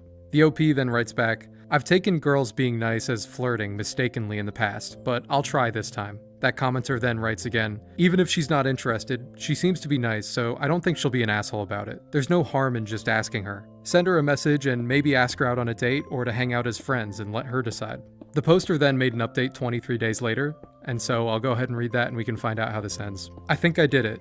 The next day we had lunch together and was set for dinner the following day. I was afraid I would mess it up due to my random social awkwardness, but thankfully nothing happened. I just imagined myself talking to a friend instead of a girl. We've been talking non-stop, going to the gym together and having dates. Yesterday we had a quick talk about exclusivity, and I told her that I'm dating one person at one time. She said it also applies to her, and we became exclusive, I think. Never have I thought that I would date such a pretty girl. I still think she's out of my league, but I will make sure that this feeling does not hinder the relationship. Thank you for the advice and comments on the original post." I think this story is a really good example of how quickly your life can turn around. If you're in one of those periods where you're just feeling kind of depressed and low, this guy was saying that, 3 months ago he was feeling the worst that he's ever felt. And now look at him, he's going to the gym, he's in a routine, and he's got a girlfriend. That's great. Those periods of your life happen. It just takes a little bit of intention to get out of it. Also, this guy got a little bit lucky. He got approached at the gym. It doesn't happen every day. But all right, I'm happy for the thriving couple. Let's go ahead and read another story here. "Am I the asshole for refusing to delete my son's Roblox account, even though my husband wants me to? I'm a 38-year-old female, and I need some perspective because my husband, he's 40 and male, thinks I'm in the wrong here. My son is 10 years old and plays Roblox for about an hour each night before bed. His day is packed. School, homework, sports, and some leisure time. The Roblox session is really the only time that he gets to unwind, and he keeps it very controlled. He doesn't play it for hours, doesn't skip homework or sports, and knows he has limits. I work from home, so I'm around him throughout the day. I know exactly what he's doing. I monitor his schedule, and I make sure he balances school, sports, study, and playtime. When he plays Roblox, I sit next to him and watch my TV show so I can supervise him while he's enjoying some downtime. The conflict comes from my husband. He is extremely concerned about predatory activity on Roblox. Some countries having banned Roblox and ongoing lawsuits makes him think that our son should not be allowed to play at all. He argues that even with parental controls, the risks are too high. I refuse to delete the account because parental controls are enabled, I've restricted chat, friend requests, and purchases, making his account very safe. He's responsible with his time, it's only 1 hour, and it doesn't interfere with our school activities. It's supervised play, I sit next to him while he plays and monitor everything. And it's a way for him to relax. After a busy day, this is his only downtime. Every time I bring this up, my husband insists that any exposure to Roblox is too risky, even under parental supervision. I feel like I'm being reasonable, and deleting the account would punish him unnecessarily. So am I the asshole for refusing to delete his Roblox account? Before I read the update to this story, I just want to say that I think we're probably all going to agree that the dad is in the wrong here. Like, an hour a night on Roblox really doesn't seem that bad, especially if it's already supervised. And that's what the comments are already saying. The consensus with the comments is that, like, their kid is going to be online anyways, so this is a pretty responsible way to learn how to be online, which I completely agree with. The kid is going to be in online spaces for the rest of his life. He may as well start learning at a young age. And this is a pretty tame environment to be learning in. That said, I think the dad's concerns are coming from a good place, but I mean, there's already like parental controls on the account, they're already supervising. This seems like it shouldn't be that big a deal. I don't know anything about parenting though, so I think I'd probably be concerned too. But anyways, I'm gonna go ahead and read the update and we'll find out how this story ends. Okay, so this update came 2 days later after that initial post. So my husband actually read through a bunch of your comments. At first he was stubborn, but after seeing how many people said supervision plus limits are key, he agreed that we should at least try to have a middle ground instead of deleting everything. We decided to talk to our son about online dangers, don't give out info, don't trust strangers, tell us if something weird happens, and our son nodded very seriously. Many comments suggested that my husband sit with my son and try to understand his world, and honestly, my husband did try that. My son would say, "See dad, you grow a garden, seeds like ember lily and prismatic ones earn you the most profit, then you blah blah blah blah blah blah, whole lot of nonsense." My husband just sat there with a blank face. None of those words make any sense to us, but he was so confident, explaining it like a professor giving a lecture. My husband didn't want to kill the moment, so my husband just said, "Ah, okay, I get it now." Spoiler, he did not get it at all. Now my husband actually sits with him during Roblox time. Our son is thrilled to narrate everything. Meanwhile, my husband just looks like he's watching an alien language stream in real time. I sit there with my show and just laugh quietly. So no, we still don't understand Roblox. We're just two clueless millennial parents trying to decode what our son says while he's living his best life. But at least we're now approaching it together instead of arguing. Thanks Reddit for pushing us in the right direction. I love that this story ended with them getting closer as a family. I don't really know anything about parenting, but I think it's always great when parents take an interest in their kids' interests. Like, I think that's always just the better parenting option than shutting down what your kid likes. I have to say, I do relate to these parents though. I know nothing about Roblox. And like, I had no idea how actually popular Roblox was. It's a massive game. People love Roblox. But a couple years ago, I went and visited my little cousins and they were showing me Roblox for the first time. And I've never felt so washed up and old in my entire life. That game makes no sense to me, but I'm happy that other people enjoy it. I've come to terms with my unk status. It is what it is. I'm just not going to get some things anymore. Let's go ahead and get some of these diamonds that I left behind before. I feel like I've kind of picked this area clean at this point, but I think there's still some stragglers that I missed around here. I've been playing Minecraft for a long time, and this is just the largest cave system that I've ever seen. We're far away, but this cave that we're in right now is still connected to my main cave base. Oop, I saw you, you're not getting away. But like, ideally, I would like to expand the base all the way out here, eventually. I can't see, I mean, like, I'm definitely gonna run out of stuff to build by then. I intend for this world to be going forever, so I mean, I guess I'm gonna need the space at some point. Anyways, I'm gonna keep exploring here. Let's get another story going. Here's a short one, but it's nice. The title is, "I'm getting married in less than 24 hours. I'm a 26-year-old male, and I'm getting married tomorrow. I can't sleep because I'm so excited. I keep looking over at my fiance, 29 female, sleeping next to me, and I'm in disbelief. This smart, beautiful, compassionate, funny, caring woman is going to be my wife in less than 24 hours. My fiance and I have spent 3.5 amazing years together, and we're taking the next step. I don't think I've ever been this excited in my life. I just hope I can get some sleep right now so I'm not tired tomorrow." 2 days after that initial post, they wrote an update, and they said, "2 nights ago, I wrote about my wedding on here, and about how I couldn't sleep because I was so excited. Well, my wedding just happened yesterday, and my wife looked so elegant and beautiful in her dress. I can't believe that my wife is my wife now. I love her so much, and I'm so happy. I feel so lucky that she decided to marry me. We just got to the hotel for our honeymoon, and I get so unimaginably happy whenever I look at my wife. I don't want this feeling to ever go away. After reading hours and hours of dramatic Reddit stories about people hating each other and like people cheating and all this stuff, it is nice to just like take it down a notch and read some just pleasant stories about people caring about each other. It does feel nice. I'm definitely not gonna stop reading the dramatic stories. I can't stay away. Those other types of stories are just way too good and way too entertaining. But that being said, it is nice to just take a break every once in a while and read some good ones. Let's read another one here though.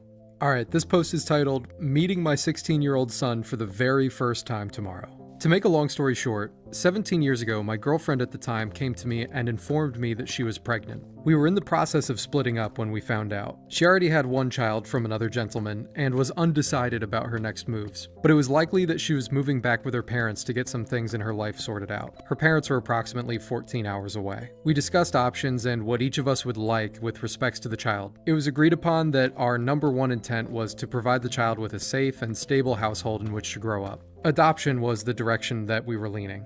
Fast forward about 6 months into the pregnancy, she made the decision to get back together with her first child's father and attempt to repair that relationship. We discussed what would happen with the kid's upbringing and that the first father would be willing to accept full responsibility for the new kid and would accept him as if he were his own. Fast forward again to the child being about 1 year old. I received a phone call from the child's mother asking if I would like to meet. It would be just her and I to discuss things and catch up. I agreed, and while we were meeting and catching up, she gave me a couple photos from the kid's first year of life. The only other contact that I've made since then was approximately 5 years ago when I got an email with an updated address for the mother. No other details have been provided. Sunday, just this last week, I received a notification that the child's mother would like to connect with me via LinkedIn. It's of note that neither of us really keep any social media presence, as neither of us really see any point to it. I accepted the invitation on LinkedIn and got a message along with it. Here's what it says. "Hey, I apologize for seeking you out through your business, but this is the only way I could find to contact you. This must be a bit of a surprise to hear from me and a bit out of the blue, but I hope you're well.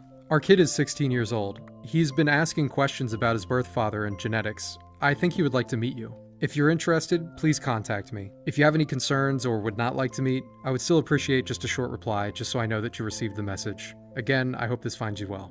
I was completely shaken at that point. I've ebbed and flowed on the desire to reach out for years, but have not done so as I've not wanted to overstep and deeply value a two-parent household, not a two-parent household plus another parent on the side. I reached out to the mother via phone and we had a short but pleasant conversation. They're living only about 45 minutes away from me, and they have been for the last 12 years. We agreed to meet for coffee and catch up the following day. We talked for about 5 hours, and I saw many photos, heard many stories about the child's upbringing, his successes, his failures, some funny stories, all of the things that a parent would like to hear about their child. At the end of the meeting, she asked me if I'd like to meet my kid at a restaurant somewhere close between us. I agreed, and now I'm only about 16 hours away from this meeting. I'm gonna be completely honest, I'm freaking out over here. After feeling like I had failed my first and only child, I chose to get a vasectomy as I never wanted to feel that level of guilt and failure ever again. There were many times that I felt like I was never ever going to have the opportunity to meet my child, and I've done a lot of work to make peace with that thought. How do I even approach this situation at this point? I'm over the moon excited to meet my child for the first time. However, I have such incredible feelings of guilt and failure. Will the meeting be a positive one? Am I simply going to get there and get shredded by a teenager with an axe to grind, or otherwise negative disposition towards a father that was never there for him? Any thoughts and opinions are very welcome. I'll come clean that I haven't read ahead in this story yet to find out if this meeting goes well or not. It is in the positive updates subreddit though, so I'm pretty sure that this will be fine.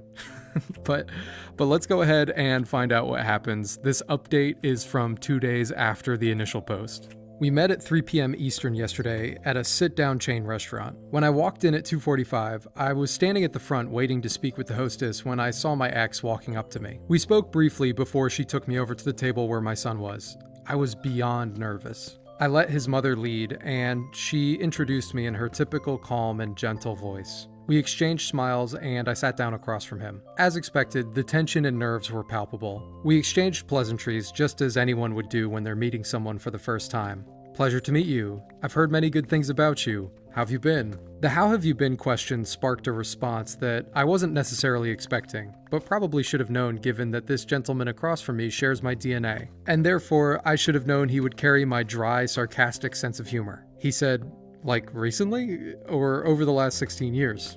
All I could really do was smile broadly and answer with whichever you would like to share, or both if that works for you. We shared a meal, spoke for about 2.5 hours at the restaurant, and took some first steps to catch up. I learned about his love of books, movies, and music, his deeply rooted love for video games, mythology, and folklore. He assuredly had questions about me and my life over the last 16 years, but he was exceptionally kind and gentle in his questioning. I never felt like his intent was to attack me, only to probe and quell his curiosity about where he came from.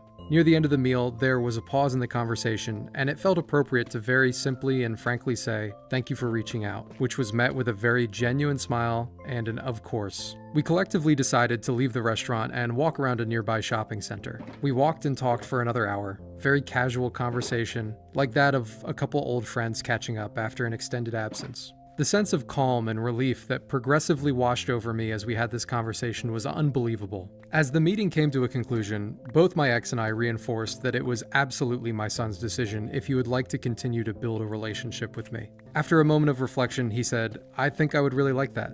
It's not lost on me that there's a lot of work to be done, and that it's going to take a long time to do all that work. I'm ready for it. And honestly, I'm willing to do what I need to in order to make this right. I know that he has a lot to unpack, and both my ex and I have a lot to unpack as well. We took a picture together before we left. I have it on my phone right now, but the one thing that stands out to me in that picture is that we have the same smile.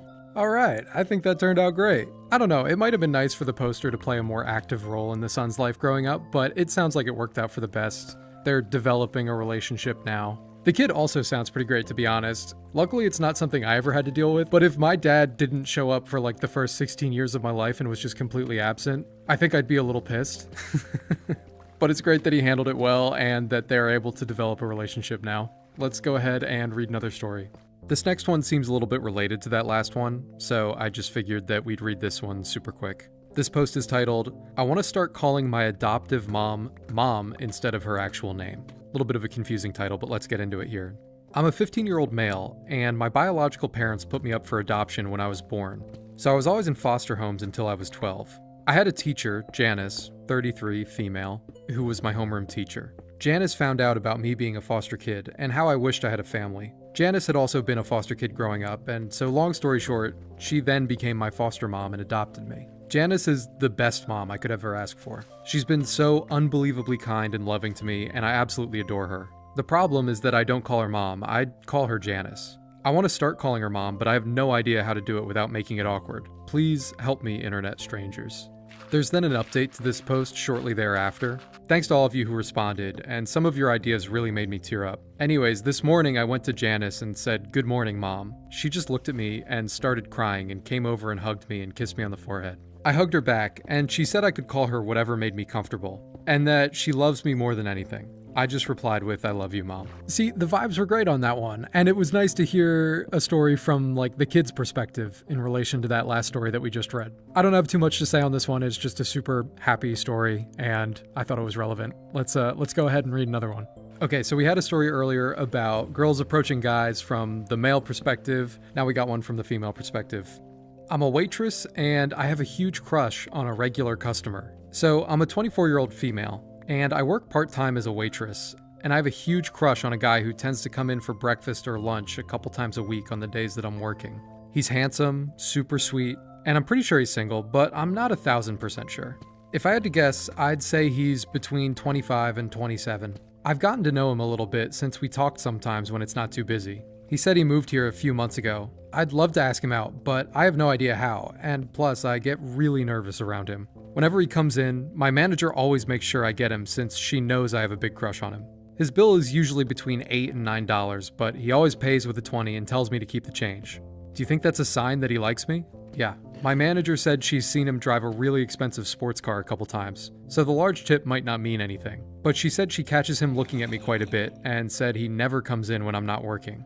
Considering I'm a kind and shy person, what's the best way to ask him out without being extremely embarrassed or nervous? My hands are sweating just thinking about it. I mean, I think this guy likes this poster. I think it would be absolutely no problem for her to just ask this guy out next time he comes in. I'm sure it would go over very well for her. But it's easy for me to say that from this position, like behind a microphone talking to myself. In practice, it is so much harder. I get so nervous talking to strangers. If you're one of those people that can just see someone that you're attracted to and walk up to them, a complete stranger, and just start talking to them and ask them out, I have great respect for you. You have game. My social anxiety gives me negative game. So I guess what I'm saying is that I empathize with this poster, but, you know, we could all do a little bit better if we were just more confident and willing to do the thing that we're nervous about doing. But we've got an update. This is 6 days after the initial post. Here's what they wrote. I have good news. As I mentioned in my original post, I normally work Friday mornings, and he comes in for breakfast at the same time every Friday. Well, I had the day off, and I decided to show up for breakfast at the same time as him, and it worked out perfectly. I sat down in the area that he always sits and waited. About 10 minutes later, he walked in the door and saw me sitting down ordering breakfast. He came up to me and looked at me a little puzzled because I wasn't wearing my uniform. He asked if I had the day off, and I said yes. And he said, "That sucks, you're my favorite waitress." I also did my hair and put on some cute clothes that morning, and he noticed because he complimented me and said I looked, quote, really pretty. I could feel my face getting hot. I probably turned 10 shades of red. Next thing I know, he asked if he could sit at my table with me. I was so nervous. Guys never give me butterflies, but he gives them to me all the time. But I acted totally normal and tried not to be a dork. Normally I'm really shy around him, but he made me feel comfortable and was super easy to talk to. We sat and talked for a while before our breakfast came. My manager was the one waiting on us, which she never does, but she's been encouraging me to make a move on him for quite some time. She was so happy for me. Anyway, I felt like he was giving me signals the entire time, which made me a lot more confident. So I finally worked up the courage and asked if he'd like to hang out sometime, and he agreed. We swapped numbers, and he's been texting and flirting with me a few times a day ever since. Since we've been texting, I've learned that we both enjoy hiking, so I suggested that we go hiking and check out an old lighthouse which isn't too far from where we live. He just moved here, so he's never seen it before. We live on the Great Lakes in northern Michigan. When we were texting last night, he mentioned that he'd like to go to this fall festival, which is coming up in a couple weeks, and wanted to know if I'd go with him.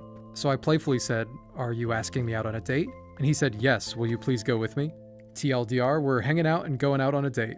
Okay, so there's another update here 2 months later. It's been a couple months since my last post, and I think you guys deserve a happy update. 2 months ago, I left off by mentioning that I was going to take him out on a date and show him around the area a little bit since he just moved here. We had planned on going to a lighthouse, which was a short drive from where we live. I was afraid it was going to rain, but it turned out to be the perfect day. We packed a little picnic, spent an afternoon hiking. I thought it was so romantic, and we had a great time. Over the next couple weeks, we continued to see each other and go on fun dates.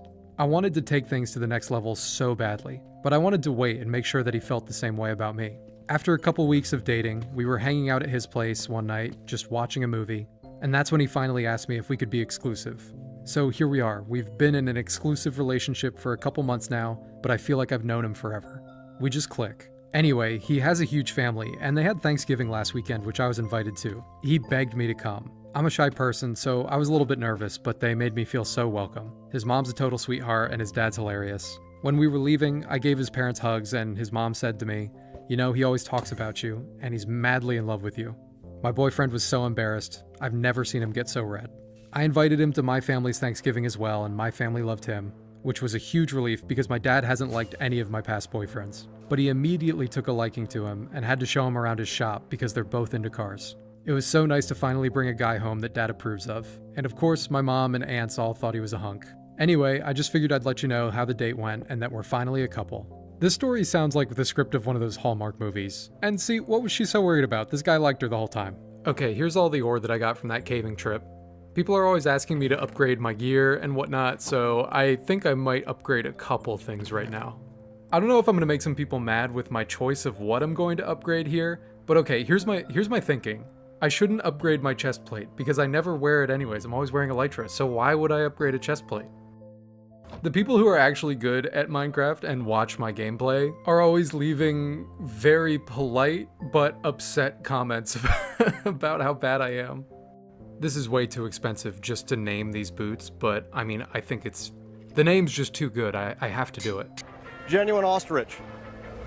3 payments. Last time I went caving, people said that they wanted to see the construction and deconstruction of the ore obelisk, and I'm a man of the people, so I'm gonna do that while I read the next story. Alright, this next post is titled, Am I the Asshole for Asking to Postpone a Punishment for Losing a Hockey Bet? I'm a 24-year-old male, and I'm originally from Denver, but I currently live in Las Vegas. My best friend Jermaine, who's also 24 and male, has lived in Vegas for most of his life. We're both massive hockey fans. I've been a fan of Denver's hockey team for as long as I can remember, and Jermaine is proud to say that he's been a day one fan of Vegas. This year, Denver and Vegas are going to be facing off in the Stanley Cup Finals, so we had to make a bet. The Stanley Cup Finals are the finals for hockey in North America, if you don't know or follow hockey.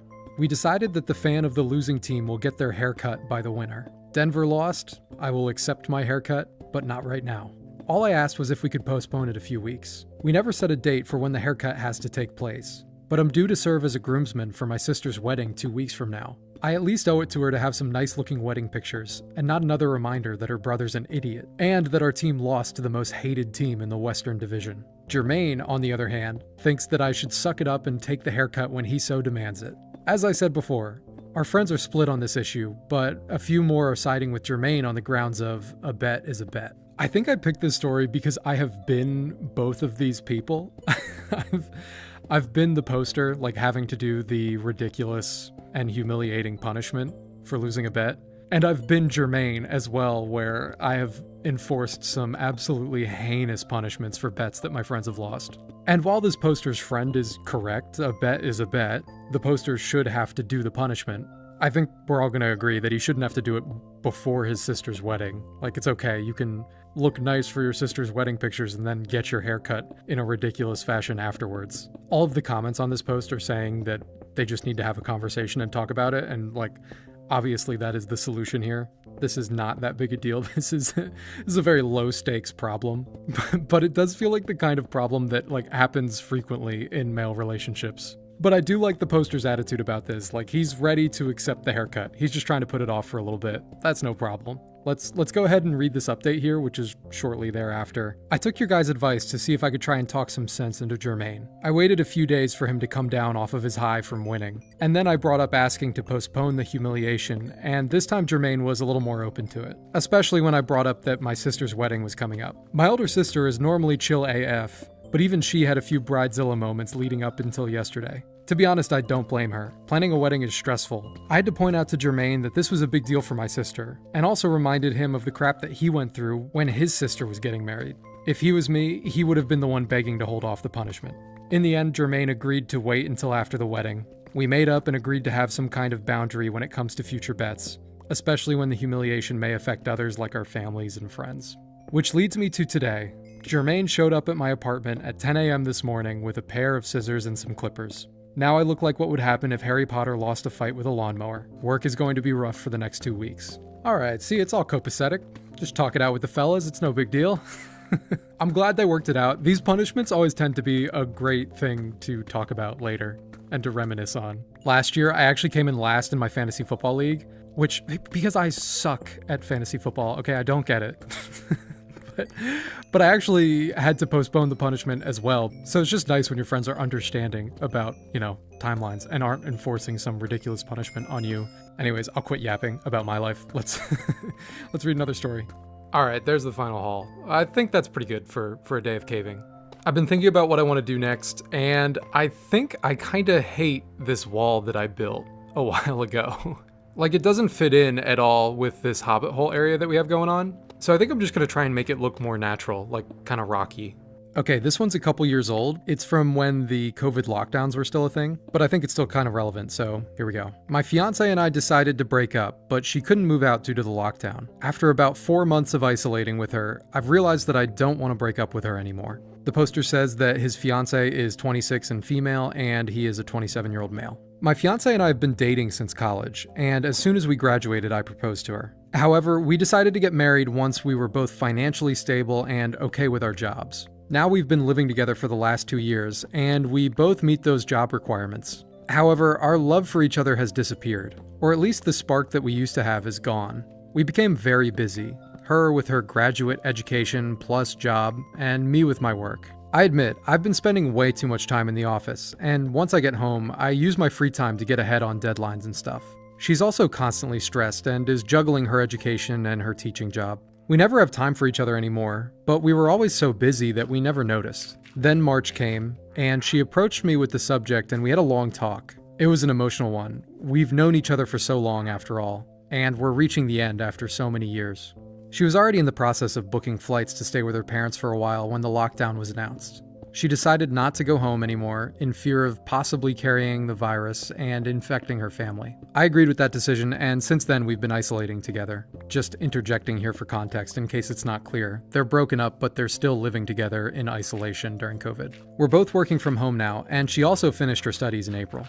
Because of that, we've been having a lot of free time. At first it felt a bit awkward. I didn't even know how to talk to her anymore. I got used to short, empty small talk with her, but she's always known how to get me out of my shell, so it didn't take too long before we were having full conversations once again. I just found out that she's had a newfound love for playing The Sims 4. She showed me the family that she's been playing with currently, and I noticed that it was herself and me, plus a cat and a dog whose names were our birth months. She had been really shy initially, but she didn't know that I was feeling flustered then. I think this is when I started to question our decision to break up. After that, it was just small things. I also caught her up on how my life had been, like my shitty supervisor, how I hadn't been taking care of my health lately, etc. And since then, she's been pushing me to work out with her, and she's been trying to get me to eat healthier food options as well. I also came to find out new things about her in these months, which is surprising considering how long we've been together. These past few months have been really good. I felt like I was brought back to the times when we first met and I was just a high schooler with a crush. The thing is, I'm not sure if I can really trust my feelings right now. The only person that I've had contact with was her. I also think we're lucky because we're both really free right now. But I keep thinking, what happens after the lockdown ends? Will we go back to being those busy people that have too little time to talk to each other? I also don't know how to approach her with this. She's always been the talker in our relationship. But at the same time, I'm afraid to talk to her about it and potentially ruin things for us right now. What if she doesn't feel the same way? What if she's just treating me kindly because that's what she is, just a genuinely kind person? The only hope that I'm holding on to right now is the fact that she hasn't planned on going back to her family yet because of domestic travels not being allowed in our country. How do I go about this? The updates to this story are kind of long, so I'll go ahead and read those in a second, but I just wanted to jump in and say really quick here. I mean, these are clearly two very driven people, and I think sometimes if you're two ambitious people in a relationship, you can kind of forget that you have to choose to make time for your partner. Like every day that you are together with someone, you are choosing to be with that person. And I think over long periods of time, it can be easy to forget that, and you can start to choose other things over your partner. I don't know, I think maybe these two just needed a little bit of a relationship reset and time away from work to realize that they still wanted to spend time together. But let's go ahead and read these updates and see how it ends. Alright, this update is from 6 days after that initial post. So the day after posting that, nothing really happened. I spent the day reflecting on what kind of future I see and want with her. I also thought a lot about the past, how we messed up, we both got too lost in our jobs, etc. In my original post, I asked if what I was feeling could be infatuation that would go away quickly as it came. But I realized that my feelings for her never really disappeared to begin with. It's like my heart just went into a deep sleep and I forgot how many feelings I carry for her. I think I'm not really great at communicating my feelings. I tend to keep things to myself. And my fiance is one of those people who can be patient with that. Some people suggested that I write a letter or a note or marry her in Sims. I ended up with drafts of some sappy letters that I ended up scrapping, and a sad attempt to recreate us in The Sims. But still, I wanted to make an effort to show her what I couldn't say through words. I'd heard about her wanting some DLCs in The Sims in the past, so I had the idea to buy a few for her. I surprised her by stealing her laptop for a few hours and buying her those DLCs, and once I gave it back to her, she was so elated and happy. It was really nice seeing her get so happy over it. We played together that whole day. The next day, I found her in the kitchen trying to bake something. It was a blueberry cheesecake recipe, and I basically became her cooking assistant for that day. The day after that, which was yesterday, something important happened. We were snuggled up on the couch playing Sims, and when she closed her laptop, she hugged me tightly without saying anything. I think that's when I realized that she feels the same way as I do, so I had to speak up. I'm still impressed with myself at managing to talk yesterday without choking up, but I basically opened up the conversation by saying, "Are you planning to go to your parents soon?" She said no, she didn't feel like it yet. I asked her why, and she told me she wanted to stay. I told her that I wanted her to stay as well. We went to sleep that night and huddled together, and even though we didn't explicitly say it, I think we're now aware of each other's feelings, and it feels like a really huge improvement for me. Earlier we ate breakfast together. We weren't as chatty as we've been for the last few months, but the silence was comforting. We haven't had the conversation yet, but I'm going to bring it up to her tonight. I'm really glad this whole ordeal went much better than I expected it would, and I'm relieved that I didn't let my doubts get the best of me. Though I still have to get better with how I communicate things, I'm going to learn for her. Then there's one final update here. It's just the same day as that last update. Right now, my fiance is sleeping next to me. Yes, we had the talk. As soon as I posted this, I logged out and gathered myself so that I could tell her what's been going on in my mind for the last few months. It's not really something that was super exciting. We basically just sat down together and talked about what went wrong before. I told her about my feelings and my worries, and she admitted to worrying about what happens after lockdown gets fully lifted too. We both acknowledged that we worked too hard to become financially stable so that we could get married. Right now though, all we could do is promise and talk about how we're going to manage our time better, since we have no idea when things will return to normal. I got to tell her I love her again, for the first time in years probably, and she told me the same. After that, it was back to a lighter conversation. We basically just bonded until she fell asleep. I'll read this comment that I like here just because I think it wraps it up better than I could. I've been married for over 10 years. There's times like this in every long-term relationship where you just aren't feeling the same level of connection or love for each other. It could be because you're too busy or because you have some kind of significant trial that gets in the way. You can avoid some of these barriers, but not all of them. You have to agree to stay together through some of the lows, knowing that your relationship has the strength to come back. But I'm glad that in the end, the couple got back together. Great story, good vibes, all around. My heart is warmed. Let's read another story. Today I fucked up by eating an incredibly spicy pepper in front of a girl. Alright, here's what this poster wrote. So today I was out on a date with a girl I've liked for a long time. I finally took her out and we were having a great time until I took her to dinner. We went to a nice Mexican place and I ordered chicken fajitas. And this is where it all went wrong. I noticed that on the side there was a pepper, and while trying to impress her, I ate almost the entirety of the pepper. The spiciest thing I can handle is a jalapeno, so I don't know why I thought this was a good idea. But anyway, I took a huge bite and tried to chew and swallow. I was only able to eat a little bit of it before I spit it out and tears and some snot rolled down my face, and I had to ask the waiter if they had milk I could drink. I also had to ask for my date's water, and I ordered a sorbet to cool down my mouth. This is either something that we're gonna laugh about in 5 years, or she may never want to go out with me again after watching me cry from eating a pepper. I'm typing this up while she's in the bathroom right now, so I imagine when she comes back it'll be pretty awkward. The old eat something absolutely nasty or painful to impress a girl trick. Literally never works. It always seems like a good idea in the moment, but it's never the right idea. Back in college, I did the Buffalo Wild Wings challenge. It's in America, we have this restaurant called Buffalo Wild Wings. And there's this challenge that you can do there where you have to eat 12 of their hottest wings in 6 minutes. And to impress a girl I was with, I did the challenge and it was so painful. I regretted every second of it. And it looked so nasty because I was just sweating and and crying. It was just not impressive. But you know what? Credit to this guy for trying the hot pepper. There's an update the next day for this post, so let's read how this ends positively. So yes, my date did eventually come back from the bathroom. The rest of the date went surprisingly well. She actually ended up laughing it off and started making jokes about it. When she came back, I said, "I think I handled that well." And she started laughing so hard, so I think I clutched. I felt like it was one of those times where laughter was the best medicine, you know? She had been in the bathroom for a long enough time for me to think that she might have texted or called a few people and told them about me, but she did end up coming back, so I'm hoping that she was just always planning on returning. Anyway, I dropped her off about an hour later, and she texted me a picture of a glass of milk. After that, I think she's a keeper, so I'm gonna ask her out again tomorrow. Wish me luck. I really like the ending to that. That's the ideal scenario, where this funny situation just becomes an inside joke between them. And this is what it's about. Dates are meant to be fun, so like, to have a lighthearted moment like that is great. Happy for this poster. Let's go ahead and read another story. Alright, this post is titled, "I've been lying to my family for 25 years. I guess it's time for me to come clean. Not because I feel bad about what I've been doing, but because it's possible my eldest son is onto me. I have 3 kids and a wonderful wife. For more than 25 years, our family has loved doing puzzles together. Since we started, I've done something that may seem unsavory to some people that don't understand the joy of putting in that final piece. To ensure it was always me, whenever we start a new puzzle, I take one of the pieces out and hide it in a green sock that's at the bottom of my dresser.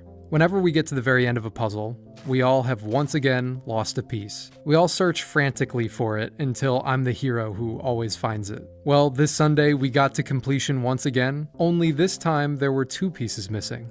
We began searching. It may be my imagination, but my eldest son gave me a look. It was a half smirk. I think he's onto me. Derek, if you're reading this, I have more patience than you do. I'll hold on to my piece forever if I need to. Find yours first.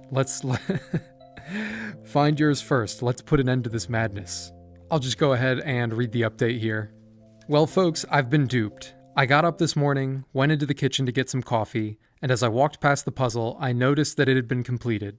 All pieces accounted for. I calmly and politely knocked on Derek's door and asked him about it. He denied knowing anything about it, like super convincingly. I went back down to my bedroom, confused as ever, and just sat on my bed with a blank stare. My wife asked me what was wrong, and I told her that the puzzle was completed and that I have no idea how it got done. She literally started laughing like a hyena. "I've always known about your dumb green sock," she said. "I'm in shock. I'm numb. Like a gut punch." So as it turns out, she's known what I've been doing for at least 10 years. She said she loved watching me walk around thinking that I was some criminal mastermind tricking everyone. And that's why she's never said anything. She wanted me to have the win, while she secretly laughed and had her own fun in secret. I don't even know what to say. I'm just processing everything. I can't believe that she's had this over me for so long and I've literally had no idea. She noticed a decade ago that I had just one green sock, since I lost the pair forever ago, and immediately knew something was up with it since I refused to throw it away. I guess that just makes sense. I'm an idiot. I've come to the realization that my wife is actually the master here. It's her house, and I should just be thankful that she lets me live in it. Great story. No notes. I do think that, like, if for 25 years, the dad is always the one who finds the last puzzle piece, like, I think the family would definitely be onto you, but great bit while it lasted. Alright, I think I like that a little bit more. We gotta build some more stuff around here. I haven't had many other ideas for what else to put out here, but maybe I can think about that for the next video. But it's good to always remember that you can go back and fix a build if you think it looks like garbage. Since we're only doing good vibes today, I think I'm not gonna stress out about what I'm doing for the rest of the video. So I'm just gonna do some exploring and gather some miscellaneous resources while I read the rest of these stories. Also, I always fly by this ravine. Look at how cool this is. Hang on. I've never seen a ravine like this with these huge spires coming out of it. I kind of wish I had started building my base here, frankly. Okay, my bad. I got distracted. I'm currently misleading my girlfriend. She's an actress and will be in a show in a few months, and she'd really like for me to see it. I, however, am moving away for college soon, and it'll be a long flight from home. Right now, whenever we talk about it, I say the same things like, I wish I could, or maybe someone else could take videos. And flights are just too expensive. What she doesn't know is, I absolutely will be there. I'm booking a flight so I can see it and surprise her on opening night. It feels like I'm keeping a huge secret from her for now, but I can't wait to see the look on her face as she runs into my arms when she wasn't expecting me to be at the show. I love her so much. A couple months later after the show happened, this poster made an update to their initial post on Reddit, so I'll just go ahead and read that now. A lot has happened since I made the original post, and there was a point where she needed to know she had my support. So I told her that I had been planning to surprise her, but really could make it to the show. We've really been looking forward to seeing each other since then. I did keep some element of my visit a surprise though, especially since in that conversation she said that she thought the surprise would have been sweet. I told her that because of my class schedule, I wouldn't get to leave until Friday night and see her on Saturday. But the tickets I booked were actually for Wednesday night, so I could see her on Thursday, her opening night. She had absolutely no idea, and I had nervous and excited butterflies all of yesterday and today. I really didn't want her to see me until after the show, and I didn't want word to spread to her that I was there, so I disguised myself with a baseball cap, glasses, and a mask. Got my tickets quickly and went to my seat. The show was amazing. She filled her role so well and put on the best performance I've ever seen from her. Lots of her co-stars were on point, and overall it was just a lovely production. Once it was over, I took off the disguise and stood in the lobby with a huge bouquet of flowers waiting for her to notice me. It took a while, but when she finally did, it felt unreal. I gave her flowers and the tightest hug I could, along with all of my congratulations. It might have been the cutest thing I've ever seen in my entire life. She did break the news to me later that someone had recognized me at intermission though, and word had gotten backstage that I was there. I know that made her nervous, and I didn't get to see the look on her face I was waiting months for, but her performance didn't miss a beat, and she reenacted that look for me later. We spent a lot of time together after the show, time that she wasn't expecting to get until later this weekend, but was beyond happy to have tonight. We waited until everyone else left, then danced to some of our favorite songs in the freezing cold parking lot. I love her with my entire heart and soul, and I'm so happy I did it. I'm happy it was well received, and it was by far the most romantic night of my life. I love that story, and I also think it's like a really good example of what you should be doing in relationships. Like, obviously you should be showing your partner as often as you can how much you appreciate them, but sometimes it's nice to go a little overboard. This guy wanted to make his girlfriend's opening night really special, and he did that, and that's great. But also just like doing something nice for your partner on any random day. Like, oh man, if you just came home with flowers on like a Tuesday, you'd be the man. Talk about game. I gotta write this stuff down. I need to do this in the future. Okay, so this next one still has really good vibes. Like, this is still a story with a happy ending. The vibes are just a little bit less good. Like, it's a little more dramatic. I guess I can't resist putting like a little bit of a dramatic story in one of these videos. Like, I need a little bit of drama. Okay, this one is titled, "My Fiancé Settled for Me, and I Don't Know If I Should Go Through with the Wedding." The poster says that he's a 29-year-old male and his fiancée is a 27-year-old female. My fiancé is way out of my league. She's a legit 10 from looks to personality. Just way beyond what I ever thought I was capable of convincing to date me, let alone marry me. The reason why, though, has always been a question in the back of my mind, and unfortunately last week I got the answer. I overheard a conversation she had with her sister about me. I had just come home, and I guess she didn't hear me come in. The conversation was long, but basically she confirmed that she's marrying me because I'm your typical nice guy that you settle down with. She said I adore her and that it's best to be with someone that puts you on a pedestal. She also basically confirmed that she had much more wild sex with other guys that she's dated, but that she'd had her fun and that I was just fine in that area. So later that night, I told her that I overheard her, and I said that I was concerned that she was settling for me. And she didn't totally dismiss it. She said that she loved me, of course, and she knew she wanted to marry me early on because I was the type of guy that you marry. Now, I didn't take this well. I don't want to be someone that you settle for. I want to marry someone that's as crazy about me as I am about them. So I told her that, and also that she's too good to settle. She should have a person that she's crazy about and that also puts her on a pedestal. So I told her to take some time to think about it, and if I'm the one that she really wants, and then she broke down into tears. She apologized for saying all that stuff to her sister, and said that she didn't mean it. I eventually caved and apologized. And for the past week, she's basically been all over me. I love this girl. But how's she going to feel about me in 10 years if she's not head over heels for me now? Am I making too much out of this? How should I handle this moving forward? I just want to say really quick that if I was in this guy's shoes and I overheard that conversation, I would absolutely also be freaking out. That just hits all of the insecurities that I would not be able to stop thinking about that until I had a conversation about it. I definitely don't think it's something that you break up an engagement over, but it's definitely something that you need to talk out with your fiance. Like, if you overhear that conversation, that is just unfortunate. It's just an unfortunate thing to eavesdrop on. But we know it ends well here, so let's see how they work it out. This update's just a couple days after the initial post. Here's what he writes. My fiance got out her old phone last night, which is the one that she had when we first started dating, and showed me texts that she had sent to her sister and her friends about me. They made me feel a lot better. After our first date, she texted her sister, "I'm going to marry this one." There were a lot more, including some not safe for work ones sent to her friend after the first time we had sex. Those were more relief that the sex was actually good. There was no over-the-top praise, but she was complimentary. So I guess I'll take it. There were a lot more texts on the phone. She had it for a few years before she met me, and there were plenty of texts about other guys in there as well. I read those too, and she didn't seem as gushy about any of them. I know she loves me and has from the start, so for me, I think that's enough. Look at that, they ended up together. That's great. That's right. This is a happy ending. This qualifies to be in this video, right? I was kind of hoping that he would sound a little bit more thrilled to be marrying her rather than saying, "So I guess I'll take it." But you know what? Whatever. It's in the video. I've already recorded it. It's in the video now. All right. It's at least a positive, semi-positive ending. Okay. These next few stories are subscriber submissions. Thank you to everybody who's written in. If you have a story that you would like me to read, you can send it to the email that is linked in the description. All right. Today's subscriber story is titled "My Beautiful Singer." When me and my boyfriend had recently gotten together, we were invited to a birthday party of a mutual friend of ours that would be at a karaoke place. My friend made it clear that she wanted everyone to enjoy the karaoke as much as possible, so that everyone had their own moment singing.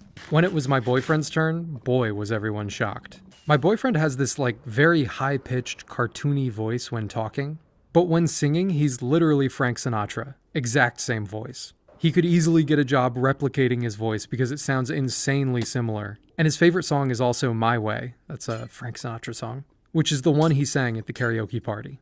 Literally 3 people cried, me included, and the rest just had their jaws dropped. My old school had this contest, which they do every year. It's to pick someone to compete in representing the school in an annual singing competition between all the schools in my city. The auditions to be in my school's singing contest were literally the day of the karaoke party. So a lot of people were thinking about it, and he got asked why he never participated in that contest. He replied that he had wanted to for fun, but he always forgot that there were auditions. The moment that I heard him say, I wanted to, I got really mad that the auditions had literally been yesterday, and I grabbed him to talk to him in private and asked him 3 times if he was serious he wanted to be in the contest, to which he replied yeah. The moment I got home, I sent one of our teachers the video of my boyfriend singing, and I sent him 20 messages explaining why he wasn't able to do the audition. And since I know little to nothing about the contest, I have no clue who to talk to and to give him another chance to audition because his voice is too beautiful not to be heard. My tutor agreed, and after a bit of asking around, we found out that there was another audition scheduled since not that many people auditioned the first time. My boyfriend did the audition, and I kid you not, after his audition, they just started preparing him for the contest since they were so sure that he was going to win. And he did. They ended up picking him to represent our school, and he got 2nd place overall in the competition. Here's the craziest part. He did not know that he sang well until the day of the karaoke. He just enjoyed singing, but he pretty rarely sang in front of other people, and the few times that he did, he couldn't tell if the compliments were backhanded. We suspect he learned mainly since his older sister is a professional singer, and when he was a little kid, she'd always practice with him, and also taught him how to sing, albeit indirectly. I'm genuinely jealous of this guy. That's the dream. You just go to a karaoke night and you're secretly great at singing. That's amazing. I want a good singing voice so bad, but that is just not the case. I have to face reality. But I love this story. We just all secretly have a friend that when we go to a karaoke night, they're just amazing at singing. I also really like that you went to bat for your boyfriend and advocated for him to get in the audition. That's a really supportive thing to do, and you deserve the credit for that. And your boyfriend definitely deserves the credit for crushing the audition and getting the part.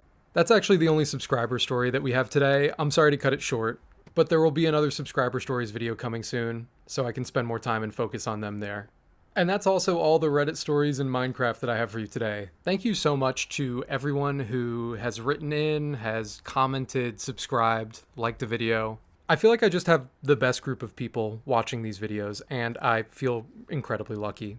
I've been reading up on reverse psychology lately, so you should actually go ahead and unsubscribe.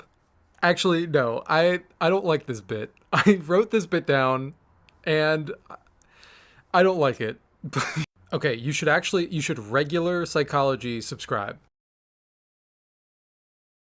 When I was 17, my family moved 2 states away without telling me. They left a note that said, "You'll figure it out." 12 years later, after I finally made it without them, they reached out trying to reconnect. When I was 17, I came back to a completely empty home and a note on the kitchen counter. It was the cruelest thing I've ever read. It just said, "You'll figure it out." I didn't know what I'd done wrong. I figured they were just tired of pretending they loved me. But the truth was, they had never even pretended. When I was 13, I made a birthday cake for my mom by myself, only to have her call it clumpy. At 15, I tutored my brother through finals. All the while he called me a know-it-all and slammed his door in my face. At 16, I gave my entire paycheck to my dad so he could cover bills, but got yelled at when I brought it up later after he said I was useless. I was always useful, but never loved. My parents and my brother, my only family, had packed up and moved 2 states away without telling me. I found out from the landlord a week later. I had a week to move out because they'd canceled the lease early. I slept at a friend's house for 3 nights before I ran out of places to go. Eventually, I was sleeping in the back of a storage unit I rented with the last of my savings. I snuck in and showered at the YMCA, ate peanut butter with a spoon for my breakfast, lunch, and dinner, applied for jobs on free library computers, and pretended everything was okay. Eventually, I got hired at a diner, server for the night shift. The manager was gruff, but fair, paid me cash under the table until I could get an ID. She let me nap in the break room once when I nearly collapsed from exhaustion. I clawed my way through it, bought a prepaid phone, saved every single receipt, watched free YouTube tutorials on finance and goal setting. The first year, I barely survived, but I made it through. The turning point came when a regular at the diner offered me a temp job cleaning out office files. It paid triple what I made serving. I said yes. That job led to another, and another. I learned quickly, showed up early, and asked questions. By 22, I was freelancing full-time. By 25, I launched a consulting business. Just me, a folding table, and a borrowed laptop. By 27, I had 5 contractors under me, my own office, and a client roster that included companies I used to dream about. And by 29, I was officially a millionaire. Not influencer millionaire, not fake it for Instagram millionaire. Actual savings with a retirement account, no debt, paid off apartment, health insurance I could afford. The first time I saw my bank app hit 7 figures, I cried. Throughout those tough years, my family never reached out, not even once. I saw my brother pop up in a suggested friends list once. He's married now, still living in the state they disappeared to. I stared at the screen for a long time, wondering if he ever told his wife about me, if he said I ran away, or if he says nothing at all. Sometimes I still wonder if it would have been easier to hate them. But truthfully, it was never hate. It was heartbreak. I go to therapy now because I want to stay unbroken. I've made a list of people who saved me when they didn't have to, like coworkers, classmates, and strangers who showed me what real support looks like. Last week, a podcast interview I did about surviving family estrangement blew up online. It hit 1 million views in 4 days. My inbox filled with messages of support, gratitude, and strangers telling me I put words to their pain. And then, one email stood out. The subject line, "You're still our daughter." It was from my mom. No apology. Just a paragraph about hearing my side and how maybe we could talk. Then another message, this time from my brother. "We miss you. Can we fix this?" I stared at the screen for a long time before closing the laptop. I sat with it and wondered if healing means looking back or staying forward. I didn't respond right away, so I needed time to process. My therapist, Melissa,